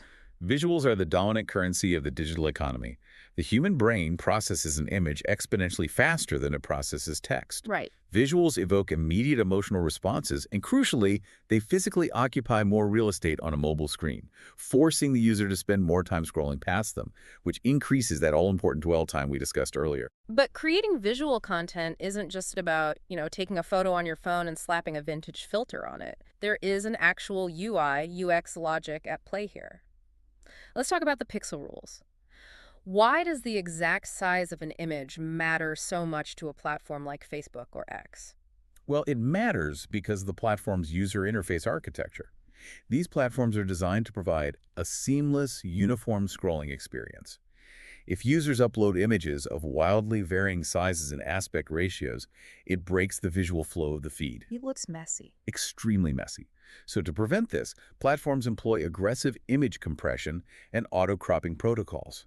If you upload an image that does not fit their preferred dimensions, the algorithm will ruthlessly chop off the edges or squash the resolution to force it into their template. Meaning your carefully placed text gets cut in half or your beautiful product shot looks like a pixelated mess. Exactly, which immediately signals low quality to the user, causing them to scroll right past. So to avoid this, you must engineer your images for safety. What are the safe zones? A reliable general rule of thumb across most major platforms is to design within specific aspect ratios. So 1280 by 720 pixels for landscape images, 735 by 1102 pixels for portrait images, and 900 by 900 pixels for square images. Okay. Adhering to these dimensions ensures your visual payload is delivered exactly as you intended without algorithmic interference. I love that we are getting down to the actual pixel counts. It takes the guesswork out. But it's not just about how the image looks to the human eye, right? It's about how it's interpreted by the machines. Right. Which brings up the SEO, search engine optimization, tricks for your images. And this is a step almost everyone skips. They do. When you export an image from your design software, the file name is usually something arbitrary, like img_472.jpg. Right. Totally meaningless. If you upload that directly to your website or social platform, you are wasting a massive opportunity for discoverability. You need to rename the file using descriptive keywords separated by hyphens. For example, antique mahogany desk-restoration.jpg.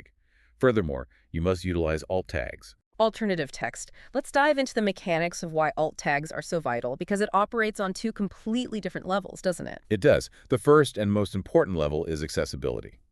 Alt tags provide a text description of the image for visually impaired users who rely on screen readers to navigate the internet. Right. If you leave the alt tag blank, the screen reader just says image, entirely excluding that user from your content. It is a fundamental requirement for an inclusive digital presence. And the second level? The second level is algorithmic indexing. Search engine crawler bots, like Googlebot, cannot see an image. They cannot process the pixels to understand that it is a picture of an antique desk. Ah, they're blind. Exactly. They rely entirely on the metadata, the file name, and the alt text to understand the context of the visual. By optimizing these hidden fields, you ensure your images can be indexed and discovered in Google image searches, which provides an entirely secondary stream of organic traffic outside of the social feed. Okay, so the image is formatted flawlessly, it's named perfectly, and the alt tags are rich with keywords. Now, what is actually in the image? Because we've established that the scroll is blindingly fast. Yes. If I see a meme and I don't get the joke immediately, I'm not going to stop and read a 4-paragraph essay in the caption to figure it out. No, absolutely not. That is the principle of self-explanatory messaging. Research consistently demonstrates that standalone images perform vastly better than images requiring context. Standalone images. Yes, the visual must deliver the entire payload of the message on its own. If the user has to read the caption to understand the image, you have introduced cognitive friction and you will lose them. So what's the caption for then? The caption should exist merely to add flavor or to provide a hyperlink for those who have already been convinced by the image. This leads us to a strategy that, honestly, I really struggle with. It totally blew my mind, but it goes against everything I've ever been taught about marketing.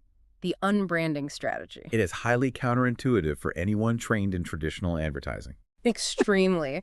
The premise is that during highly emotional or historical events like Memorial Day or Martin Luther King Jr. Day, you should deliberately remove your corporate logo from the image you post. Yes.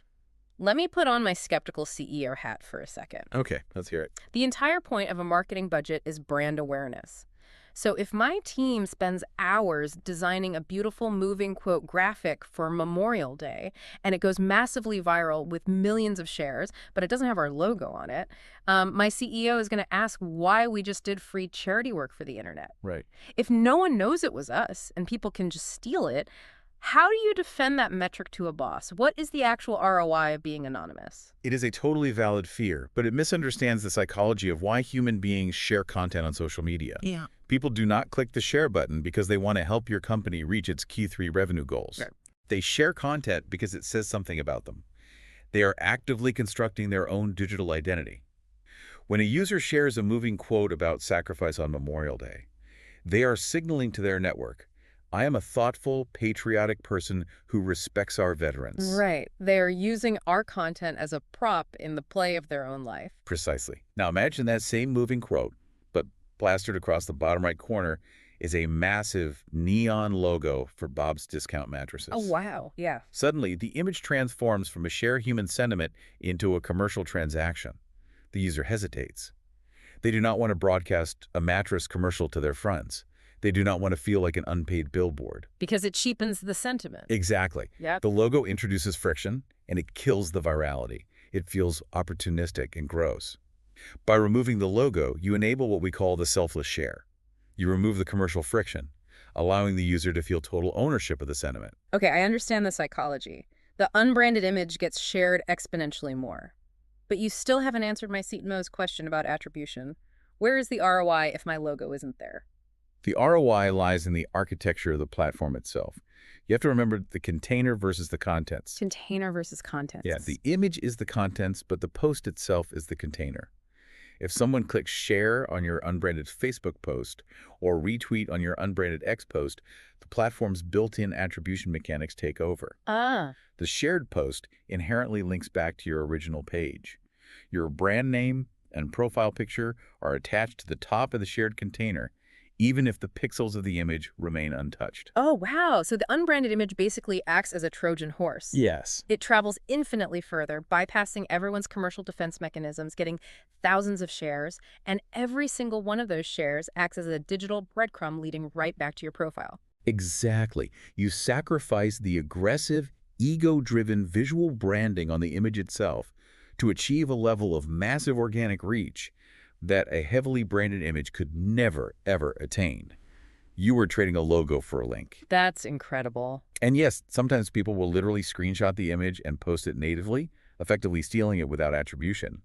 But the net gain in organic traffic and page discovery from the thousands of legitimate selfless shares far outweighs the percentage of stolen content. That is brilliant. It's about understanding that the platform's UI does the branding for you. Speaking of understanding the UI, let's talk about infographics. Oh, yeah. We see them everywhere in B2B marketing. They're these huge, long, vertical images packed with statistics and data. But there is a very specific algorithmic danger with them. Right. Infographics are fantastic tools for condensing complex data into easily digestible, highly shareable formats. They perform exceptionally well on platforms specifically designed for vertical infinite scrolling, like Pinterest. Okay, but what about the other platforms? Well, if you upload a full-length, tall infographic directly to a platform like Facebook or LinkedIn, you are triggering that exact auto-cropping suppression we discussed earlier. Because the feed is designed for modular, bite-sized consumption. A massive vertical infographic takes up 3 screen lengths on a mobile phone.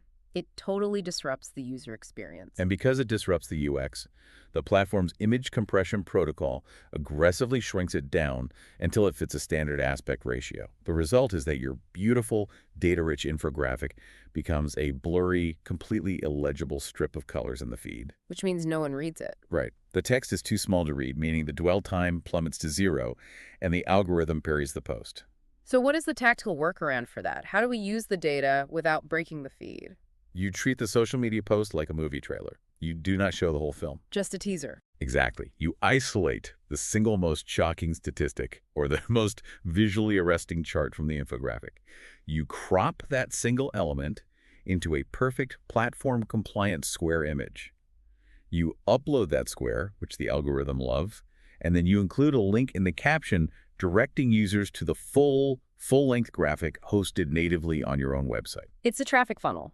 You use the perfectly formatted square to stop the scroll, you deliver a microdose of value, and then you use their curiosity to drive that traffic off the social platform and onto your owned real estate. Yes, Once they are on your website, you control the environment. You aren't fighting the algorithm anymore. precisely.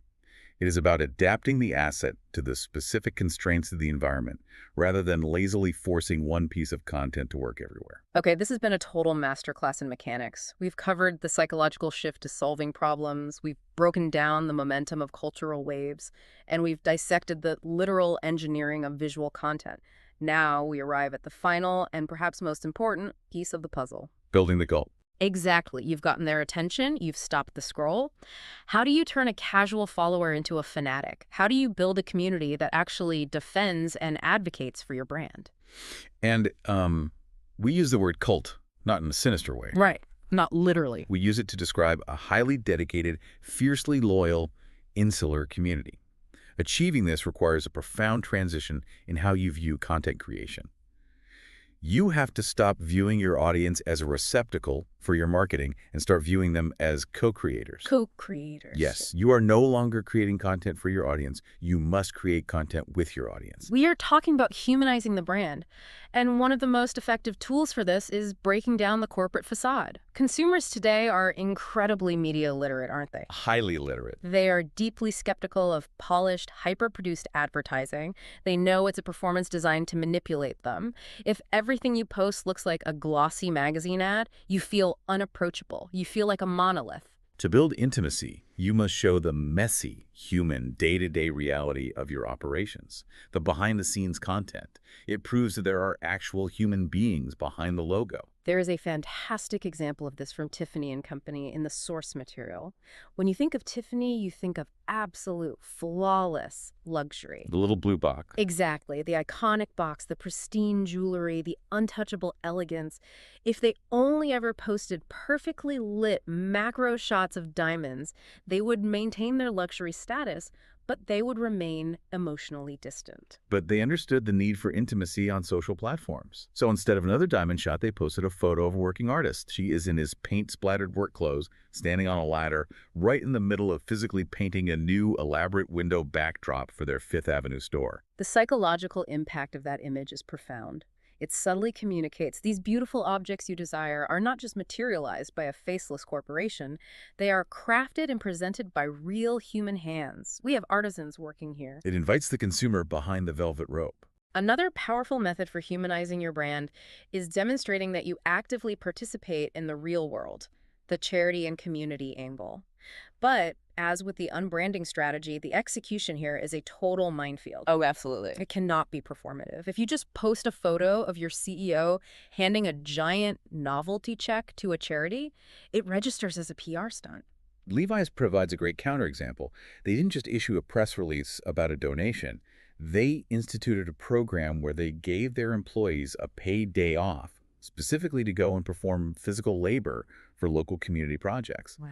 And their social content was just gritty photos of their employees in Levi's jeans actually doing the work, painting community centers, cleaning up parks. It showed their values in action rather than just stating them. And you can amplify the power of this by inviting your audience into the process, right? Don't just announce which charity you're supporting. Run a poll. Yes, ask your community to vote on which of 3 local initiatives the company should fund this quarter. It gives them a voice. It creates a shared mission. Exactly. When the audience helps direct the philanthropic power of the brand, they become emotionally invested in the outcome. They feel a sense of ownership over the good deed. They feel like they're making a tangible difference through their association with your brand. That is how casual followers become fierce loyalists. That is so powerful. But when we talk about community participation, we have to talk about the granddaddy of all engagement tactics. The quickest way to spike your metrics and potentially the quickest way to destroy your business, the social media contest. Contests are incredibly volatile tools. They are basically the nuclear option of engagement. The nuclear option. Yeah, used correctly, they can rapidly accelerate audience growth. Used incorrectly, they will permanently cripple your algorithmic standing. I am so glad we are digging into this because the temptation is so strong. If I am a small business owner and I want 1,000 new followers by tomorrow, my immediate instinct is just to go to the Apple Store, buy a brand new iPad, take a picture of it, and post like this page and tag 3 friends to win a free iPad. It seems foolproof. It does. It's a guaranteed viral loop. But I'm guessing there is a massive trapdoor there. Explain why giving away an iPad is the absolute worst thing a business can do. It seems intuitive because it exploits human nature. Everyone wants a free, expensive piece of technology. If you run that contest, your house will be packed. You will get thousands of likes, shares, and new followers in 48 hours. The dopamine hit for the social media manager is immense. Right. The metrics look amazing on paper. But those metrics are a mirage. Sure. Running an iPad contest is like padding your resume with fake coding skills. Oh, that's a great analogy. It gets you the interview, which in this case is the massive influx of followers. Yeah. But the second you are actually on the job, the second the contest ends, and you go back to posting your regular content about antique furniture polish or enterprise software, your incompetence is exposed. Because none of those thousands of new people actually care about furniture polish. They only wanted the iPad. Exactly.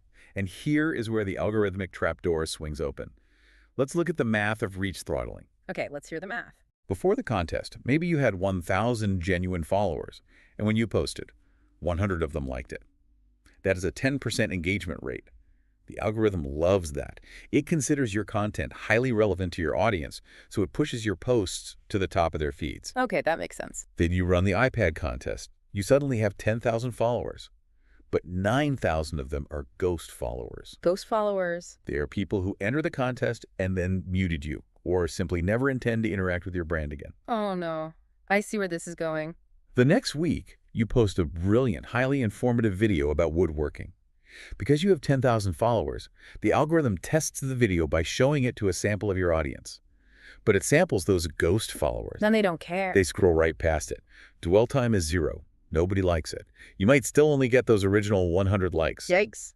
Now the algorithm does the math. You have 10,000 followers, but only 100 likes. Your engagement rate has plummeted to 1%. The algorithm's cold logic concludes, this page's content has suddenly become terrible and irrelevant. Oh my God. So as a penalty, it stops showing your post to anyone. It actively suppresses your reach. By attracting a massive crowd of unqualified leads, you have literally smothered your ability to reach the small group of people who actually wanted to buy from you. You poison your own well. The ghost followers from the iPad contest act as dead weight that pulls your entire algorithmic ranking underwater. That is terrifying. It happens every day. So how do we fix it? What is the architecture of a contest that actually builds the cult without destroying the metrics? The formula relies on 2 strict filtering mechanisms. First, you must filter by prize. You can never give away a generic luxury item. You must give away something that only your true target demographic would desire. Okay, filter by prize. The prize itself must repel unqualified leads. So if you run a high-end day spa, you don't give away an iPad, you give away a premium 4-hour pampering session at your facility. Precisely. Because who enters that contest? Only people who live close enough to physically visit your spa, and only people who value high-end spa treatments. Right. You might only get 200 entries instead of 2,000. But every single one of those 200 people is a highly qualified lead. They've explicitly raised their hand and said, I am interested in exactly the service you provide. Even if they don't win, you now have a captive audience of potential customers. And what is the second filter? You filter by time.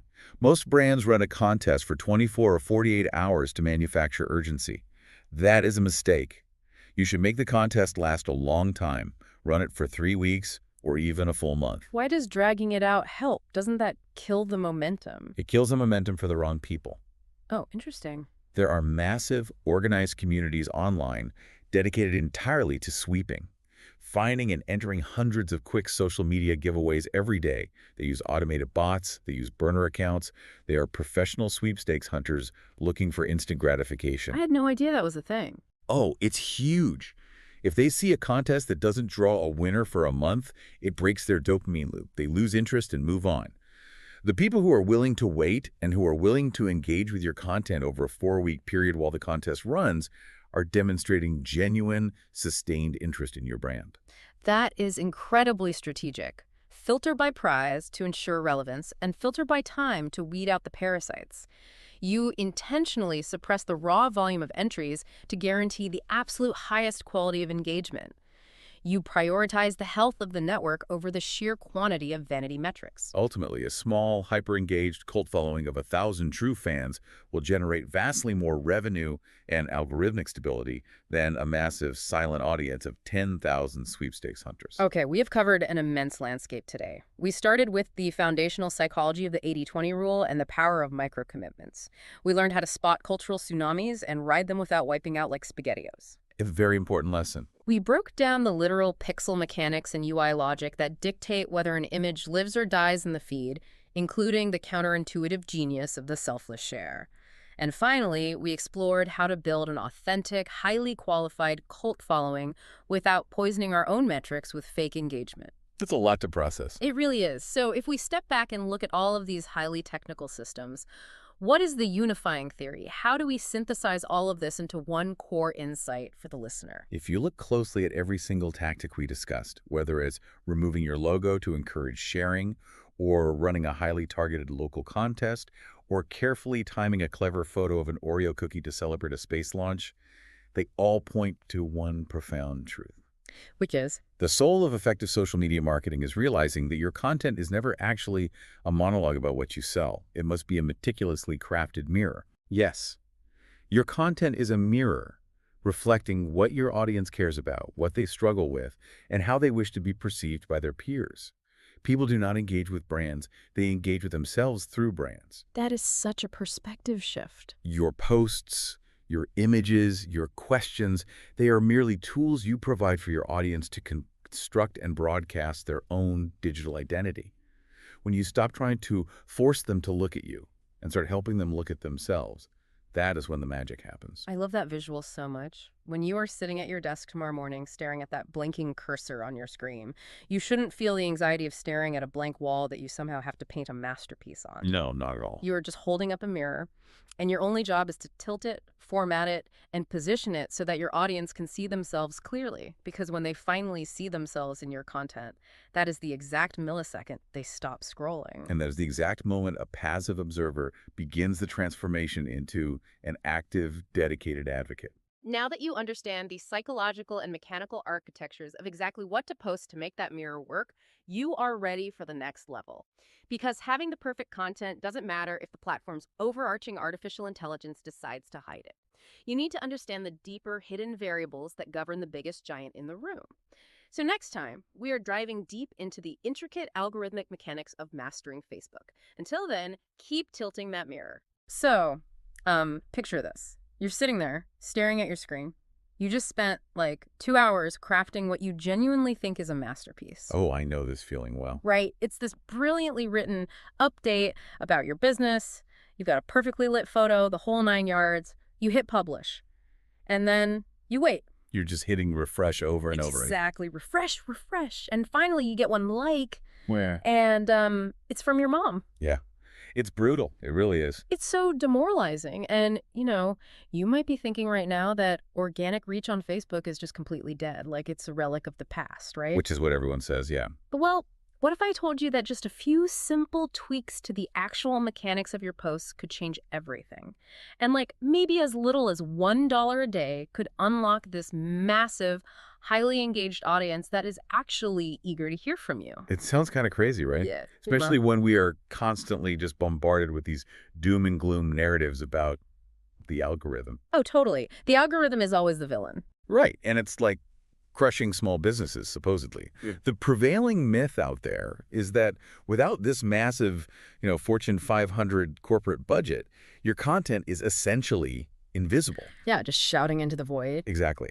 However, when we actually take a minute to look under the hood at the platform's architecture and, more importantly, the user psychology driving that architecture, A very different reality emerges. Which brings us to the core mission of today's deep dive. We are focusing entirely on Chapter 4 of Andrew McCarthy's book, 500 Social Media Marketing Tips. A fantastic resource, by the way. Oh, it really is. And we're looking specifically at the chapter titled Facebook Tips, Marketing Strategy You'll Like and Share. Of that title. Right.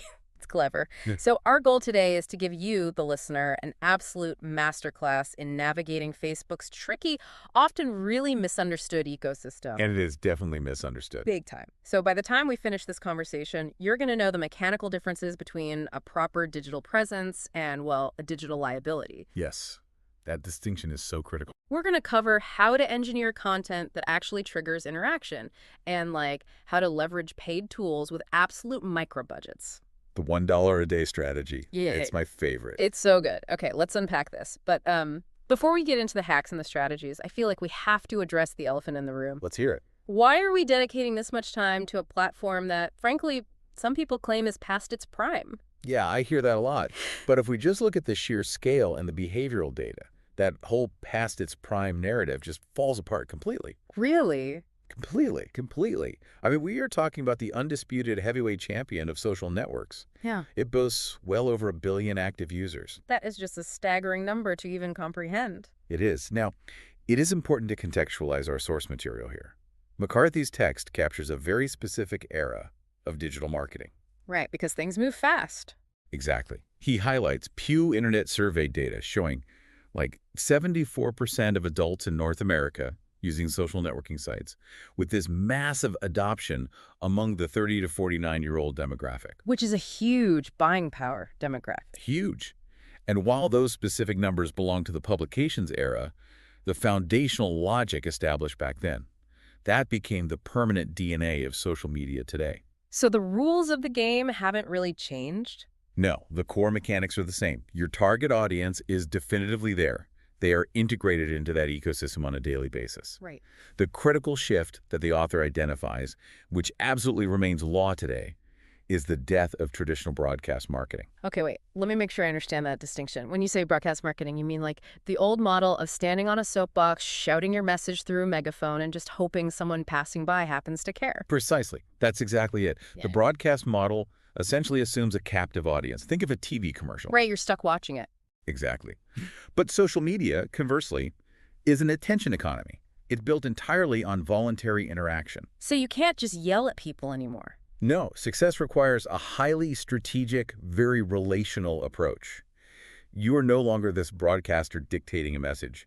You're a participant attempting to basically earn your way into a two-way dialogue. Earn your way in. I like that. So to even begin that dialogue, we have to look at the physical or, well, rather digital real estate where this conversation is actually going to happen. A foundation. Right. Let's look at the literal code boundaries Facebook establishes for its users. Which brings us to our first major point, setting the right foundation. Profiles versus pages. Oh, man. This represents probably the single most fundamental stumbling block for new entrepreneurs. Really? The biggest one? Without a doubt. So when you sign up for the platform, the system assigns you a personal timeline by default. Just your regular profile. Right. And the entire back-end architecture of that timeline is engineered for individual, non-commercial, peer-to-peer connection. So sharing photos of your dog, basically. Exactly. Yeah. But a business, on the other hand, requires a Facebook page. And a page operates on an entirely different set of back-end rules. Okay, I can already hear the immediate friction from someone listening to this right now. Oh, I know what you're going to say. Right. Let's say I'm a local baker. I already have like 2,000 friends on my personal profile who absolutely love seeing pictures of my cakes. The built-in audience argument. Exactly. Why on earth would I start a business page from absolute zero and face the awful silence of an empty room when I already have this built-in audience on my personal timeline? The friction there is entirely understandable. It feels like taking a massive step backward. But taking that shortcut is incredibly dangerous for two very distinct reasons. Just how? Well, the first reason is purely punitive.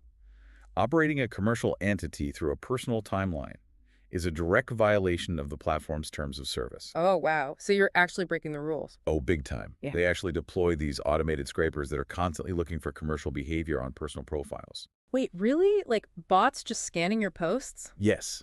They look for things like Consistently posting prices, asking for sales directly, or sudden weird spikes in friend requests that mimic corporate lead generation. That's kind of terrifying. It is. And when the system flags you, they do not send a polite warning email. They just permanently delete the account. No warning at all. None.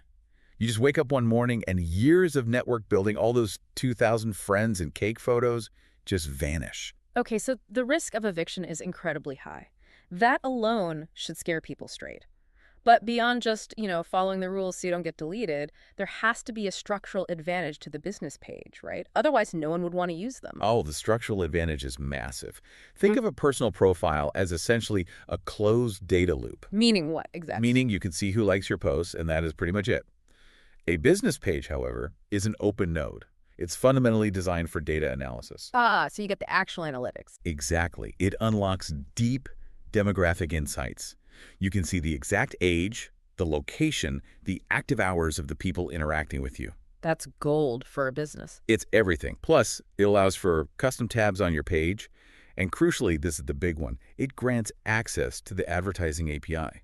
Which you need to run ads. Right. You literally cannot run a targeted ad campaign from a personal profile. So by staying on a personal timeline, you are choosing a temporary vanity metric. Your friend count. Exactly, your friend count.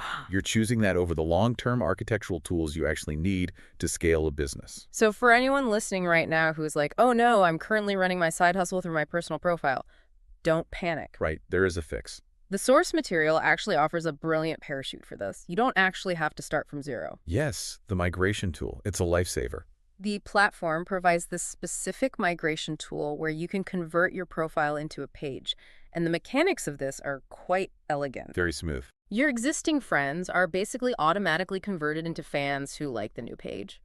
And your core visual identity transfers right over. It legitimizes your operation literally overnight without sacrificing that network you spent years building. Okay, so once you execute that migration, or, if you're just launching a brand new page today, the next immediate hurdle we have to talk about is naming conventions. Yes, this is so important. The text places this really heavy emphasis on keeping your page name short.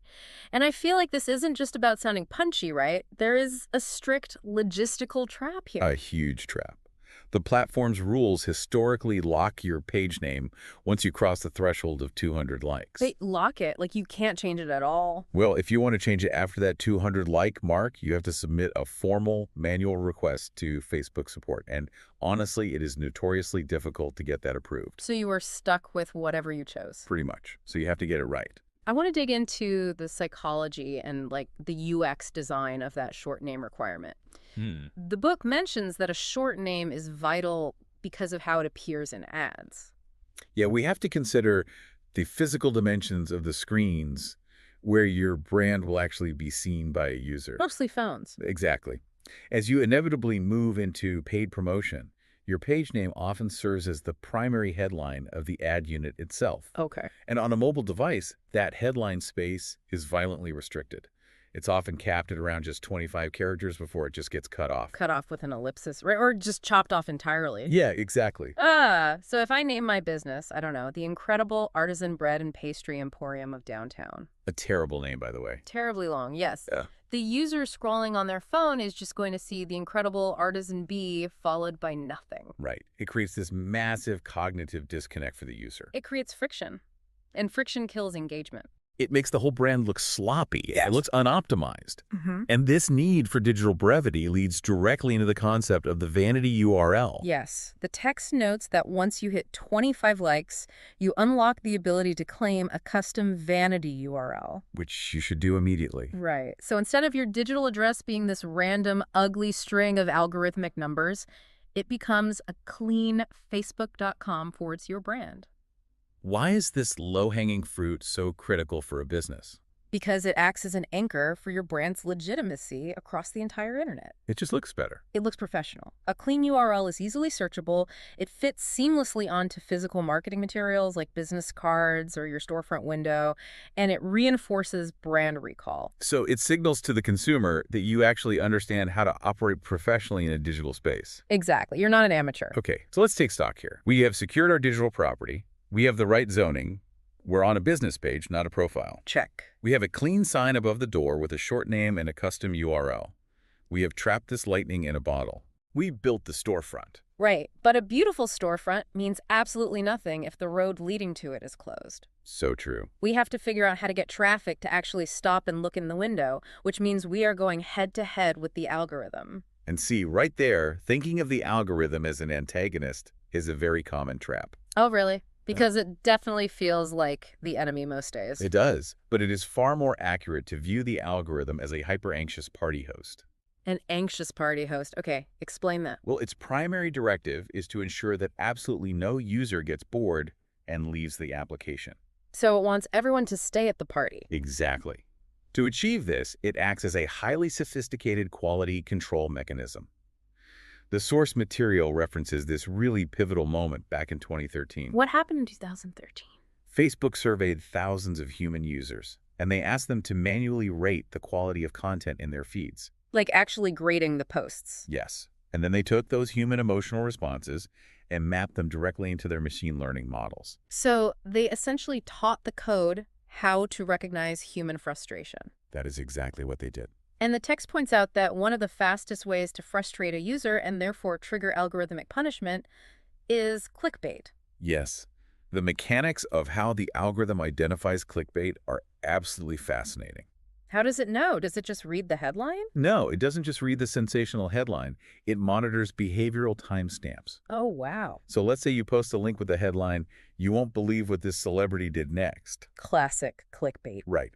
The user clicks it, expecting a massive revelation. They are taken to an external website.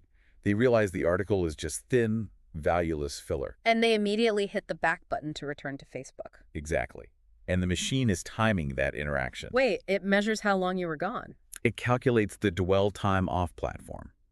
If it sees a pattern of users clicking your links and bouncing back within, say, 3 seconds, it classifies your domain as a purveyor of low-quality, high-bounce content. Oh, that makes so much sense. The party host realizes you are handing out boring pamphlets, and it immediately shuffles your future posts to the back room where no one will ever see them. So it suppresses your reach to protect the user experience. 100%. Okay, but this introduces a massive tension in the strategies recommended by the author. How so? Well, on one hand, we know organic reach is brutally difficult to get. So the text advises taking your absolute best content, say a deeply researched blog post, and sharing it multiple times throughout the week to ensure your audience actually eventually sees it. Right, content repetition. But from an algorithmic perspective, if I post the exact same link to my blog 3 times in 5 days, isn't the machine going to flag me for being repetitive and spammy? Yes.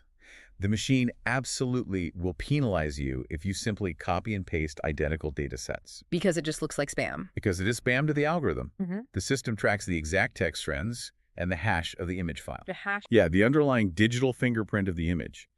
If it sees identical objects being injected into the feed repeatedly, it suppresses them to prevent timeline fatigue. Okay, so how do we get around that? The author says to post it multiple times. The workaround requires you to really understand content decay and the art of restyling. Restyling. You are offering the exact same core value, but you are wrapping it in entirely new metadata each time. Okay, walk me through the mechanics of that. How do I trick the system into thinking my single blog post is actually 3 distinct pieces of valuable content? Let's imagine you wrote a really comprehensive guide called 10 Strategies for a Productive Morning Routine. Great topic. So on Monday morning, you introduce it as a standard link share. The platform auto-generates the meta image and the headline directly from your website. Right, the usual preview box. Yep. Then you add a simple, engaging question in the text box. Something like, what is your biggest hurdle before 8 a.m.? We tackle the science of mornings in our new guide. Okay, so that is entry number 1 in the database. Monday is done. What happens on Wednesday when I want to push that traffic again? On Wednesday, you completely abandon the auto-generated link format. Don't use the preview box. Right.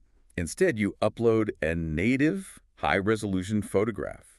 Perhaps like a beautifully stylized shot of a coffee cup and a notepad. Nice and visual. Very visual. And the text of the post is just a compelling 2-sentence quote pulled directly from, say, paragraph 4 of your article. Okay, so no link yet. At the very end of the text, you manually paste the URL. To the algorithm, this is not a repeated link. This is a brand new native image post that just happens to contain a URL in the caption. Oh, that is so sneaky. I love it. And then by Friday, I could pivot entirely to a text-only status update, maybe asking a really controversial question related to the article, and just drop the link in the first comment. Exactly. You are extracting 3 distinct algorithmic life cycles out of one single piece of intellectual property. That's brilliant because you are bypassing the repetition penalty. And I guess you're simultaneously catering to different learning styles within your audience, too. Exactly. Some users stop scrolling for striking visuals, others stop for provocative questions. You catch different people each time. The source also points out this brilliant, almost reverse engineering tactic for visibility, embedding your Facebook post directly into your external website or blog. Yes, the embedding strategy. Right. So instead of just trying to drag people from Facebook over to your website, you use your existing website traffic to feed the Facebook algorithm. It's a great loop. It is. When a reader on your blog clicks like on that embedded post, it sends a positive engagement signal back to Facebook, creating the self-sustaining loop of algorithmic validation. It bridges the gap between your owned media, your website, and your rented social media.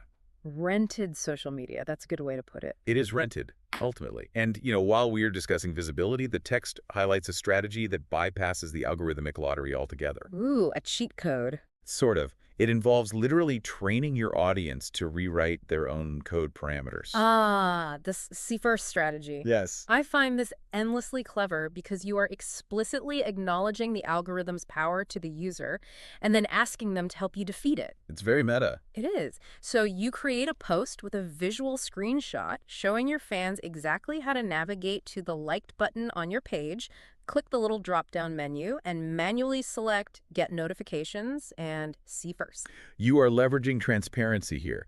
By showing them the mechanics of the platform, you invite them into this exclusive tier of viewership. Like giving them a backstage pass. Exactly. And when a user activates that setting, they are literally overriding the machine learning. Wow. The algorithm is forced to push your content to the absolute top of their feed the moment they open the app. You have completely removed the unpredictability of reach for your most passionate cohort. But you cannot just demand that level of access on day one. No, absolutely not. You have to earn the right to ask for a See First designation by consistently providing value that the platform inherently favors. And according to the text, nothing commands algorithmic favor quite like native video. Native video is king. The author is explicit here. Lean heavily into uploading videos directly to the platform. Do not just paste a link to a YouTube video. Never paste a YouTube link. But why? Why does the origin of the video file dictate how the algorithm treats it so drastically? Well, this requires understanding the macroeconomics of the tech industry. You really have to view this through the lens of platform retention and corporate rivalry. Corporate rivalry. Okay, follow the money. Exactly. Google owns YouTube, right? Right. And Meta owns Facebook. They are engaged in a fierce zero-sum war for the attention economy. You hate each other. Pretty much. So when you paste a YouTube link, you're asking the user to click a portal that physically transports them out of Facebook's ecosystem and into a competitor's walled garden? And our anxious party host does not want you directing guests to the party across the street. Beautifully said. Exactly. The algorithm will naturally suppress any external link that threatens session duration. So what happens when you do it natively? Conversely, when you upload a raw video file directly into Facebook's native player, you are enriching their ecosystem. You brought the entertainment to the host's party. Right. And native videos are engineered to autoplay silently as the user scrolls. Oh, that's true. They just start moving. Yes. It creates a visual hook that disrupts the scrolling momentum without even requiring a click. Because native video dramatically increases the time a user spends on the app, the algorithm aggressively rewards it with exponentially higher organic reach. Okay, so we have cracked the code on visibility, we know how to format our links, we know the power of native video, and we have trained our superfans to prioritize us. The foundation is rock solid now. But visibility is fundamentally a vanity metric if it just exists in a vacuum, right? 1,000 views do not pay the bills. No, they do not. Engagement pays the bills. We need to transition from passive consumption to active community building. Yes, and that shift from broadcasting to community building really requires understanding the cognitive state of the user. What do you mean by cognitive state? Well, when someone is just scrolling through a feed, they are typically in a passive, low-energy state of mind. Zombie mode. Zombie mode. They are seeking distraction. Your job as a marketer is to introduce enough friction to jolt them into an active participatory state, but not so much friction that they just get annoyed and keep scrolling. The text actually cites some research by Buddy Media that illustrates this perfectly. Oh, I love this study. The data shows that to get engagement, you actually have to give explicit instructions. You literally have to tell them what to do. Right. Posts that use action keywords, words like post, comment, take, or tell us, see a dramatic spike in interaction. It feels almost too simple, honestly, like a Jedi mind trick. Yeah. Why does literally telling an adult to comment below actually work? Because it reduces the cognitive load. Cognitive load. Yeah. If you post a beautiful picture of a landscape with a poetic caption, the user might admire it, sure, but you haven't given them a clear path to participate. They don't know what you want from them. Right. They have to invent their own reason to comment, which takes brain power. But if you post that exact same picture and ask, tell us the name of the last mountain you hiked, you have removed the burden of originality. Oh, wow. You gave them a specific prompt, making the barrier to interaction incredibly low. And when they cross that barrier and actually interact, the brand's response dictates the future of that entire relationship. Absolutely. We have to treat social media as a public square for customer service. The author suggests a strict mandate of replying to comments within 24 hours. At a minimum. Right. If someone takes the energy to answer your prompt and you just leave them hanging, it is the digital equivalent of asking a question at a dinner party and then literally turning your back when the person starts speaking. That's a great analogy. And the public nature of this is the key variable. When you reply to a comment, you are not just speaking to that one user. You're performing. You are performing for the hundreds of silent scrollers who are reading the thread but not commenting. They are judging your brand's empathy and responsiveness based on how you treat that single commenter. That's a lot of pressure. It is. But even if a comment doesn't require a written reply, utilizing the simple like function on their comment sends a microsignal of validation. Just a quick thumbs up. Yeah. It provides this tiny dopamine hit that affirms their decision to interact with you in the first place. Let's talk about enhancing that dopamine hit through personalization. The text details a really specific mechanical technique when replying, the @ mention. Ah, yes, the tagging feature. When you reply to a fan, you type the @ symbol followed by their name. This physically tags them in the response. What is the psychological advantage here compared to just writing a standard reply? Well, a standard reply relies entirely on the user organically checking back on the post to see if you answered. Which they probably won't do. Exactly. But the @ mention leverages the platform's notification infrastructure. It sends a red alert to their device, pulling their attention back into your digital property. That red notification bubble is irresistible. We're wired to click it. But the text reveals a really brilliant nuance for humanizing this interaction.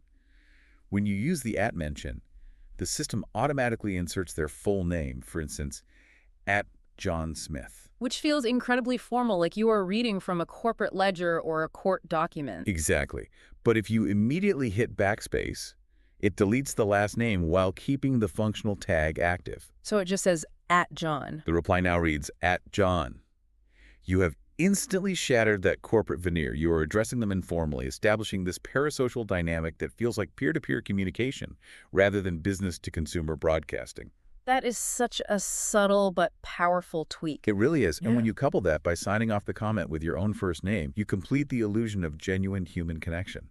It is those micro interactions that transform a casual buyer into a brand loyalist. 100%. And speaking of transforming casual observers, there is a hidden mechanism in the source material that absolutely blew my mind. I know exactly what you're going to say. Let's call it the secret invite hack.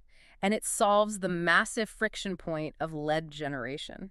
Because lead generation is traditionally the most expensive and exhausting part of marketing. It's awful. You are constantly trying to convince cold traffic to actually care about your brand. Right. It's an uphill battle. But the text points out that Facebook gives you a backdoor to incredibly warm leads. Okay, set the scene. Imagine you post a genuinely funny meme related to your industry. It goes somewhat viral and gets, say, 100 likes. Because the algorithm shows engagement to friends of your fans, half of those likes might be from people who have never even heard of your business page. They just saw it in their feed and tapped the thumbs up. Exactly. Now, if you click on the list of people who liked the post, the interface shows you exactly who is already a fan and who isn't. It breaks it down clearly. Yes. And sitting right next to the names of the non-fans is a little button that says Invite. It's just sitting there waiting. You click that button, and the platform sends them a direct, personalized notification inviting them to follow your page. Which feels so much more organic. It does. And the conversion rate on this action is astonishingly high because it taps into the psychological principle of consistency. Meaning they already acted once, so they'll do it again. Exactly. These users are not cold leads anymore. They have already signaled an affinity for your content by liking the post. You are simply asking them to formalize a relationship they have already implicitly agreed to. It is the most frictionless audience-building tool available on the platform. I love it. It's brilliant. Now, as you build this audience, you have to anchor them to your brand's narrative. You need a story. Right. The author recommends utilizing the milestones feature on your timeline. But the crucial insight here is to avoid using it for dry corporate vanity. Please, no corporate vanity. Like, no one cares that you incorporated your LLC in 1998. Literally nobody cares. Milestones are tools for digital myth-making. You use them to build emotional equity. Digital myth-making, I like that phrase. The text suggests using milestones to highlight, say, a fan of the month, or to document a really great customer success story. So making it about them, not you. Exactly. You are gamifying loyalty. When you elevate a customer to the status of an official milestone in your company's history, you are not just retaining a buyer. You are minting a vocal brand ambassador who will violently defend your business to their own network. That's so powerful. So we have successfully trapped the lightning. We have a highly optimized page. We are manipulating the algorithm with varied content. And we have a fiercely loyal local community. We're doing great. But a local bubble eventually bursts if no new oxygen gets in. You hit a plateau. Right. How do we pierce that bubble and actually reach the neighborhood next door without spending a dime? This takes us into the realm of advanced organic growth and digital networking. And the foundational logic here is practically identical to a local chamber of commerce. We are just digitizing the handshake. Okay, digitizing the handshake. You have to escape the echo chamber of your own audience by leveraging cross-promotion. Let's ground this in a real-world scenario. Let's say I own a boutique children's clothing store. Okay, great example. I know exactly who my target demographic is. Parents with disposable income and young kids. 3 blocks down the street from me is a highly popular artisanal ice cream parlor. Perfect. We share the exact same customer base, but we sell entirely different products. We are complementary, not competitive. That is the textbook definition of a strategic partnership opportunity. So how do we execute that on Facebook? The text details how to utilize the Featured Likes module on your page. This allows the kids' clothing store to prominently pin the ice cream parlor's page to their own profile, effectively endorsing them to all their followers. Oh, nice. And then the ice cream parlor reciprocates the arrangement. Yeah. You are facilitating a mutual exchange of audience trust directly through the platform's interface. That's a great free strategy. The source also advocates for commenting as your page on other businesses' posts. Yes. Meaning, when I leave a comment, the users see my business logo and brand name, not my personal face. But let me push back hard on this for a second. Go for it. From a user's perspective, if I am looking at a post from my favorite local bakery and a plumbing company suddenly drops a comment, my immediate instinct is cynicism. Of course. I assume they are just there to extract value and steal my money. Doesn't this strategy inherently look desperate? It absolutely looks desperate if your fundamental goal is extraction. If you behave like a digital telemarketer crashing a block party just to hand out flyers, the users will reject you and the page owner will likely just block you. Right. Nobody likes the guy handing out flyers at a party. Exactly. The text is incredibly clear on the nuance here. It is only considered spam if you are actively selling. So how do you disarm that user cynicism? If you're not selling, what are you doing? By acting like a comedian crashing the block party rather than a telemarketer. Like a medium. Okay. Your goal is to add intrinsic value to the conversational ecosystem. Let's use your example.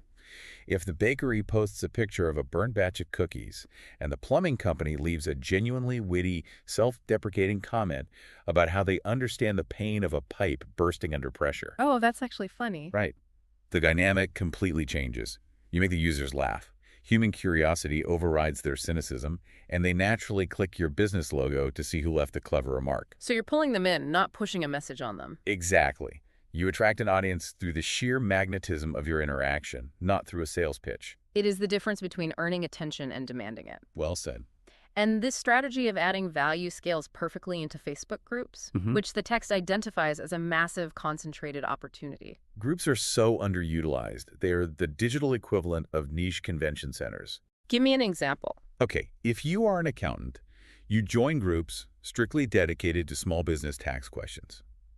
You spend maybe 20 minutes a day answering complex questions for free. Just giving away the expertise. Yes. You are establishing unshakable authority. You never pitch your services, but when those business owners inevitably need to hire someone, you are the only expert they trust. Because you've already helped them. Right. Alternatively, for local businesses, infiltrating neighborhood buy-sell groups provides direct access to hyperlocal consumers who have already expressed an intent to purchase things. But doing all this networking, commenting, and group participation requires an immense amount of time. It is a grind, yes. So how do you actually measure if this sweat equity is generating a return? How do you know it's working? This is where you have to completely suppress your gut instinct and rely entirely on data architecture. The numbers. You monitor this activity through Facebook Insights, the platform's native analytics dashboard. It reveals the behavioral patterns of your audience, when they are online, what formats they engage with most. Right. However, the most potent tool hidden within Insights is the Pages to Watch feature. Oh, man. This feature, which is basically a socially sanctioned tool for corporate espionage. It really is. It is a remarkable competitive advantage. You input the pages of your biggest rivals, and the platform continuously feeds you their performance metrics. That's wild that Facebook just lets you do that. It encourages it. You can monitor their audience growth velocity and, more importantly, track their most successful content. So you can see what's working for them. Exactly. When your competitor has a post that goes unexpectedly viral, you don't have to guess why. You can analyze the specific variables. Like what kind of variables? The time of day they posted, the emotional valence of their copy, the type of imagery they used. You let them absorb all the cost of trial and error, and you just reverse engineer their proven concepts for your own strategy. That is so smart. Let them do the hard work. Let them pay for the mistakes. Which leads us to the final, inevitable threshold of this deep dive. The paywall. Yes. We have exhausted the free playbook. We have squeezed every drop of value out of organic tactics. But the text acknowledges a hard reality. The platform's architecture is deliberately designed with an organic ceiling. It is a business after all. Right. To break out of that, 10% visibility bubble, we have to talk about capital. We are entering the pay-to-play reality of Facebook ads. This transition is a source of intense frustration for many creators. But we must understand the macroeconomic reality of the platform. Meta has to make money. Exactly. Meta is a publicly traded entity. Its entire revenue model relies on the advertising auction. They intentionally suppressed organic promotional reach to force commercial entities into the paid ecosystem. Kind of feels like a shakedown. It does feel like extortion sometimes. However, rather than viewing it that way, businesses should recognize it as access to the most sophisticated targeting apparatus ever constructed in human history. And let's return to the bold claim we made at the very beginning of this conversation. You do not need a Fortune 500 budget to manipulate this apparatus. Oh, you don't? The source material advocates strongly for a $1 a day strategy. I love this strategy. How does spending such a microscopic amount of money actually move the needle? It seems too small to matter. It comes down to how the programmatic ad auction operates. When you bid just $1 a day, you are not trying to outbid Nike for primetime broad audience placement. Right, you'd lose that immediately. Exactly. Instead, you are giving the machine learning algorithm a micro budget to hunt for highly relevant edge case impressions. Edge case impressions, meaning what? Meaning users who perfectly match your demographic criteria, but they happen to be online during non-peak hours when ad inventory is incredibly cheap. Oh, like 2 a.m. on a Tuesday. Exactly. A single dollar can force your content in front of thousands of highly targeted eyeballs over the course of a month. The return on investment regarding localized brand awareness is just staggering. But the tool you use to spend that dollar matters immensely. Yes. Crucial difference here. The text draws a massive distinction between the Boost Post button and running a real campaign.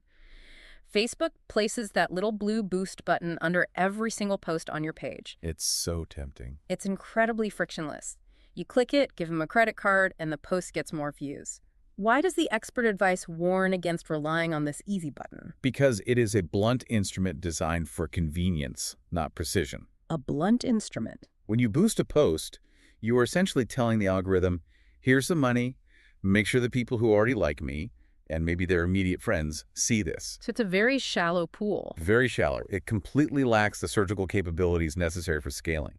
To achieve real growth, you have to utilize the back-end ad creation tools, historically known in the text as Power Editor, which, evolved into today's Ads Manager. And the difference is in the targeting granularity. Let's break down how surgical you can actually get with Ads Manager. Okay, so the basic demographic, targeting age, location, interests, that is just the surface level. That's the stuff everyone knows. Yeah, right. The true power lies in custom audiences. Okay, unpack custom audiences. You can take your business's existing email list, like the emails of your past customers, and upload it directly into the platform's encrypted database. Wait, you just feed it your own list? Yes. The system matches those email addresses to user profiles on Facebook. Wow. You can now serve hyper-specific ads to people who bought from you a year ago, maybe offering them a loyalty discount to return. That is amazing. And then it takes that concept and pushes it to the absolute limit with lookalike audiences? Yes, lookalike audiences. This concept is honestly terrifyingly powerful. Yeah. I need to understand the mechanics of how the machine actually finds these people. What is the data bridge here? A lookalike audience is the absolute pinnacle of the algorithm working on your behalf. Okay. You feed the system a seed list, say, the custom audience of your 500 best, highest-spending customers. The VIPs. Right. The machine learning model analyzes the digital footprint of those 500 individuals. It looks at thousands of hidden variables. Like what kind of variables? What other pages they like, their scroll velocity, their purchasing habits gathered from third-party data partnerships, their political leanings, their travel frequency. It builds a multidimensional psychological profile of what your ideal buyer looks like in the matrix. Exactly. Then it scans its entire database of 1 billion users to find a completely new cohort of 100,000 people who mathematically share that exact behavioral clustering. That is just nuts. You are essentially paying to put your brand in front of a massive audience that is statistically predisposed to love your product, even though they have never heard your name. That is algorithmic magic. But, finding the perfect audience is completely useless if you put a terrible ad in front of them. Garbage in, garbage out. Exactly. The text lays out specific best practices for ad creation. First, copywriting psychology. Always address the prospect as you. Yes, the word you. Do not use the third person. Make the copy feel like a one-on-one conversation. Second, never trust your own assumptions about what will actually work. The author insists on rigorous A/B testing.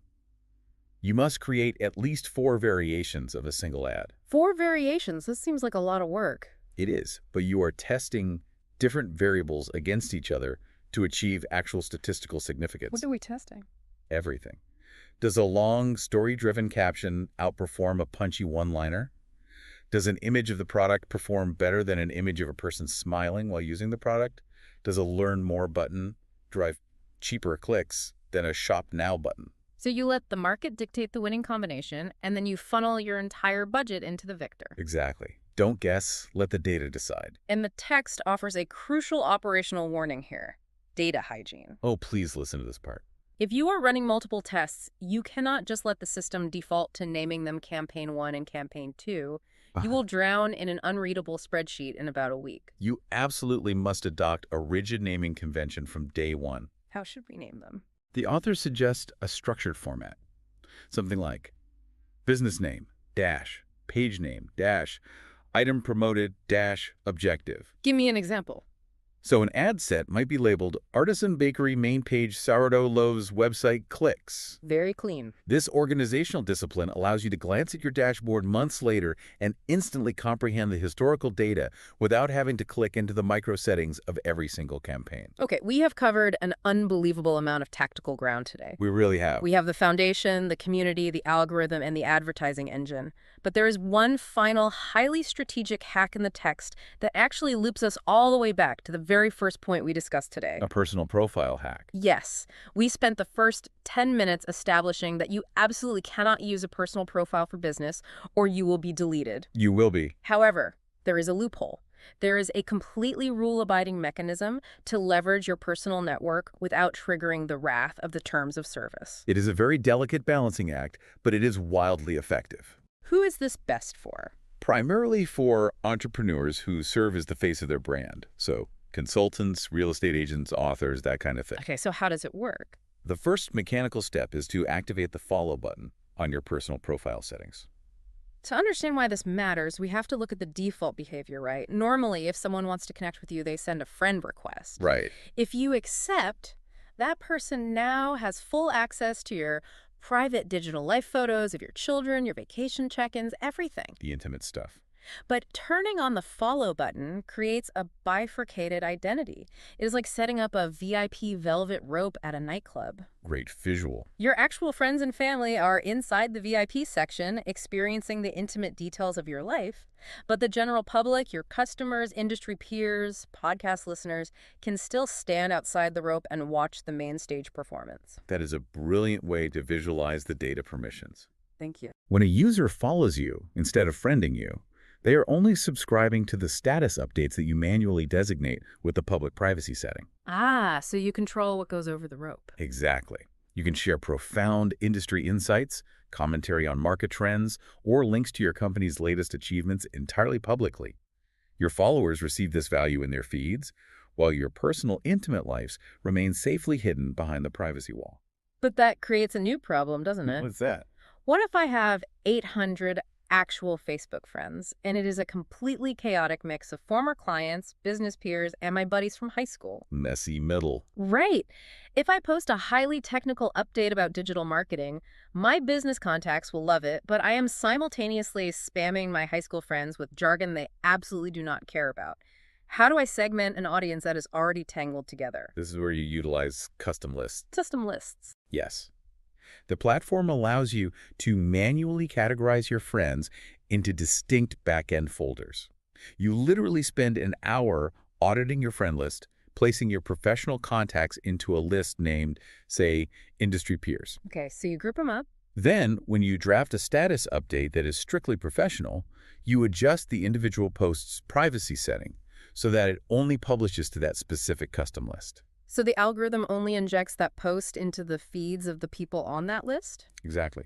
Your business contacts receive a highly relevant update that reinforces your authority, and your family remains blissfully undisturbed. That is so elegant. You successfully manage multiple digital identities, extracting professional value from your personal profile without alienating your loved ones or violating the platform's commercial rules. Wow. So we have really pulled apart the machinery of this entire chapter. When we step back and look at the whole picture, what is the ultimate takeaway for the listener today? If we synthesize all these disparate tactics, the naming conventions, the restyling of links, the micro-budgets, the custom audiences, the overarching philosophy is that modern social media marketing is a deeply layered, integrated ecosystem. It's all connected. It is. You cannot just pick one tactic and expect to win. You must build a professional foundation that the API actually recognizes. The business page. Yes. You must craft content that respects the algorithm's desperate need for user retention. You must gamify loyalty to build a community, and then amplify that organic baseline with surgical, data-driven paid campaigns. Right. When all those gears interlock smoothly, you eliminate friction entirely, creating an environment that seamlessly converts passive scrollers into passionate brand advocates. It is an incredibly potent blueprint. It really is. But before we close the book on Facebook today, I want to leave you, the listener, with a slightly more philosophical tension to chew on. Let's hear it. We have spent the last hour discussing how to manipulate an algorithm by analyzing data to figure out exactly what the machine and the audience wants to see. Which raises an existential question for any creator or business owner, really. Right. If the entire architecture of the platform is designed to feed users exactly what their behavioral data dictates they want, and we base our creative decisions entirely on serving those metrics. Yeah. At what point does your brand stop being an authentic expression of your vision? How do you ensure that you are actually driving the ship rather than just becoming a hollow reflection of a machine's mathematical preferences? That is the tightrope walk of modern business. It really is. Are you controlling the tool, or is the tool quietly rewriting your brand's DNA? A great question to end on. Keep that tension in the back of your mind, because you are going to need it. In our next deep dive, we are jumping out of the Facebook ecosystem and confronting an entirely different algorithmic beast. Oh, boy. We will be breaking down the mechanics of the Twitter feed and mastering the chaotic art of the 140-character conversation. What you just listened was the beginning of a full audio, way longer, explaining every single chapter of the book. If you would like to keep listening to the end and access to the full audio, you can access it with the link down below in the description and in the pinned comment.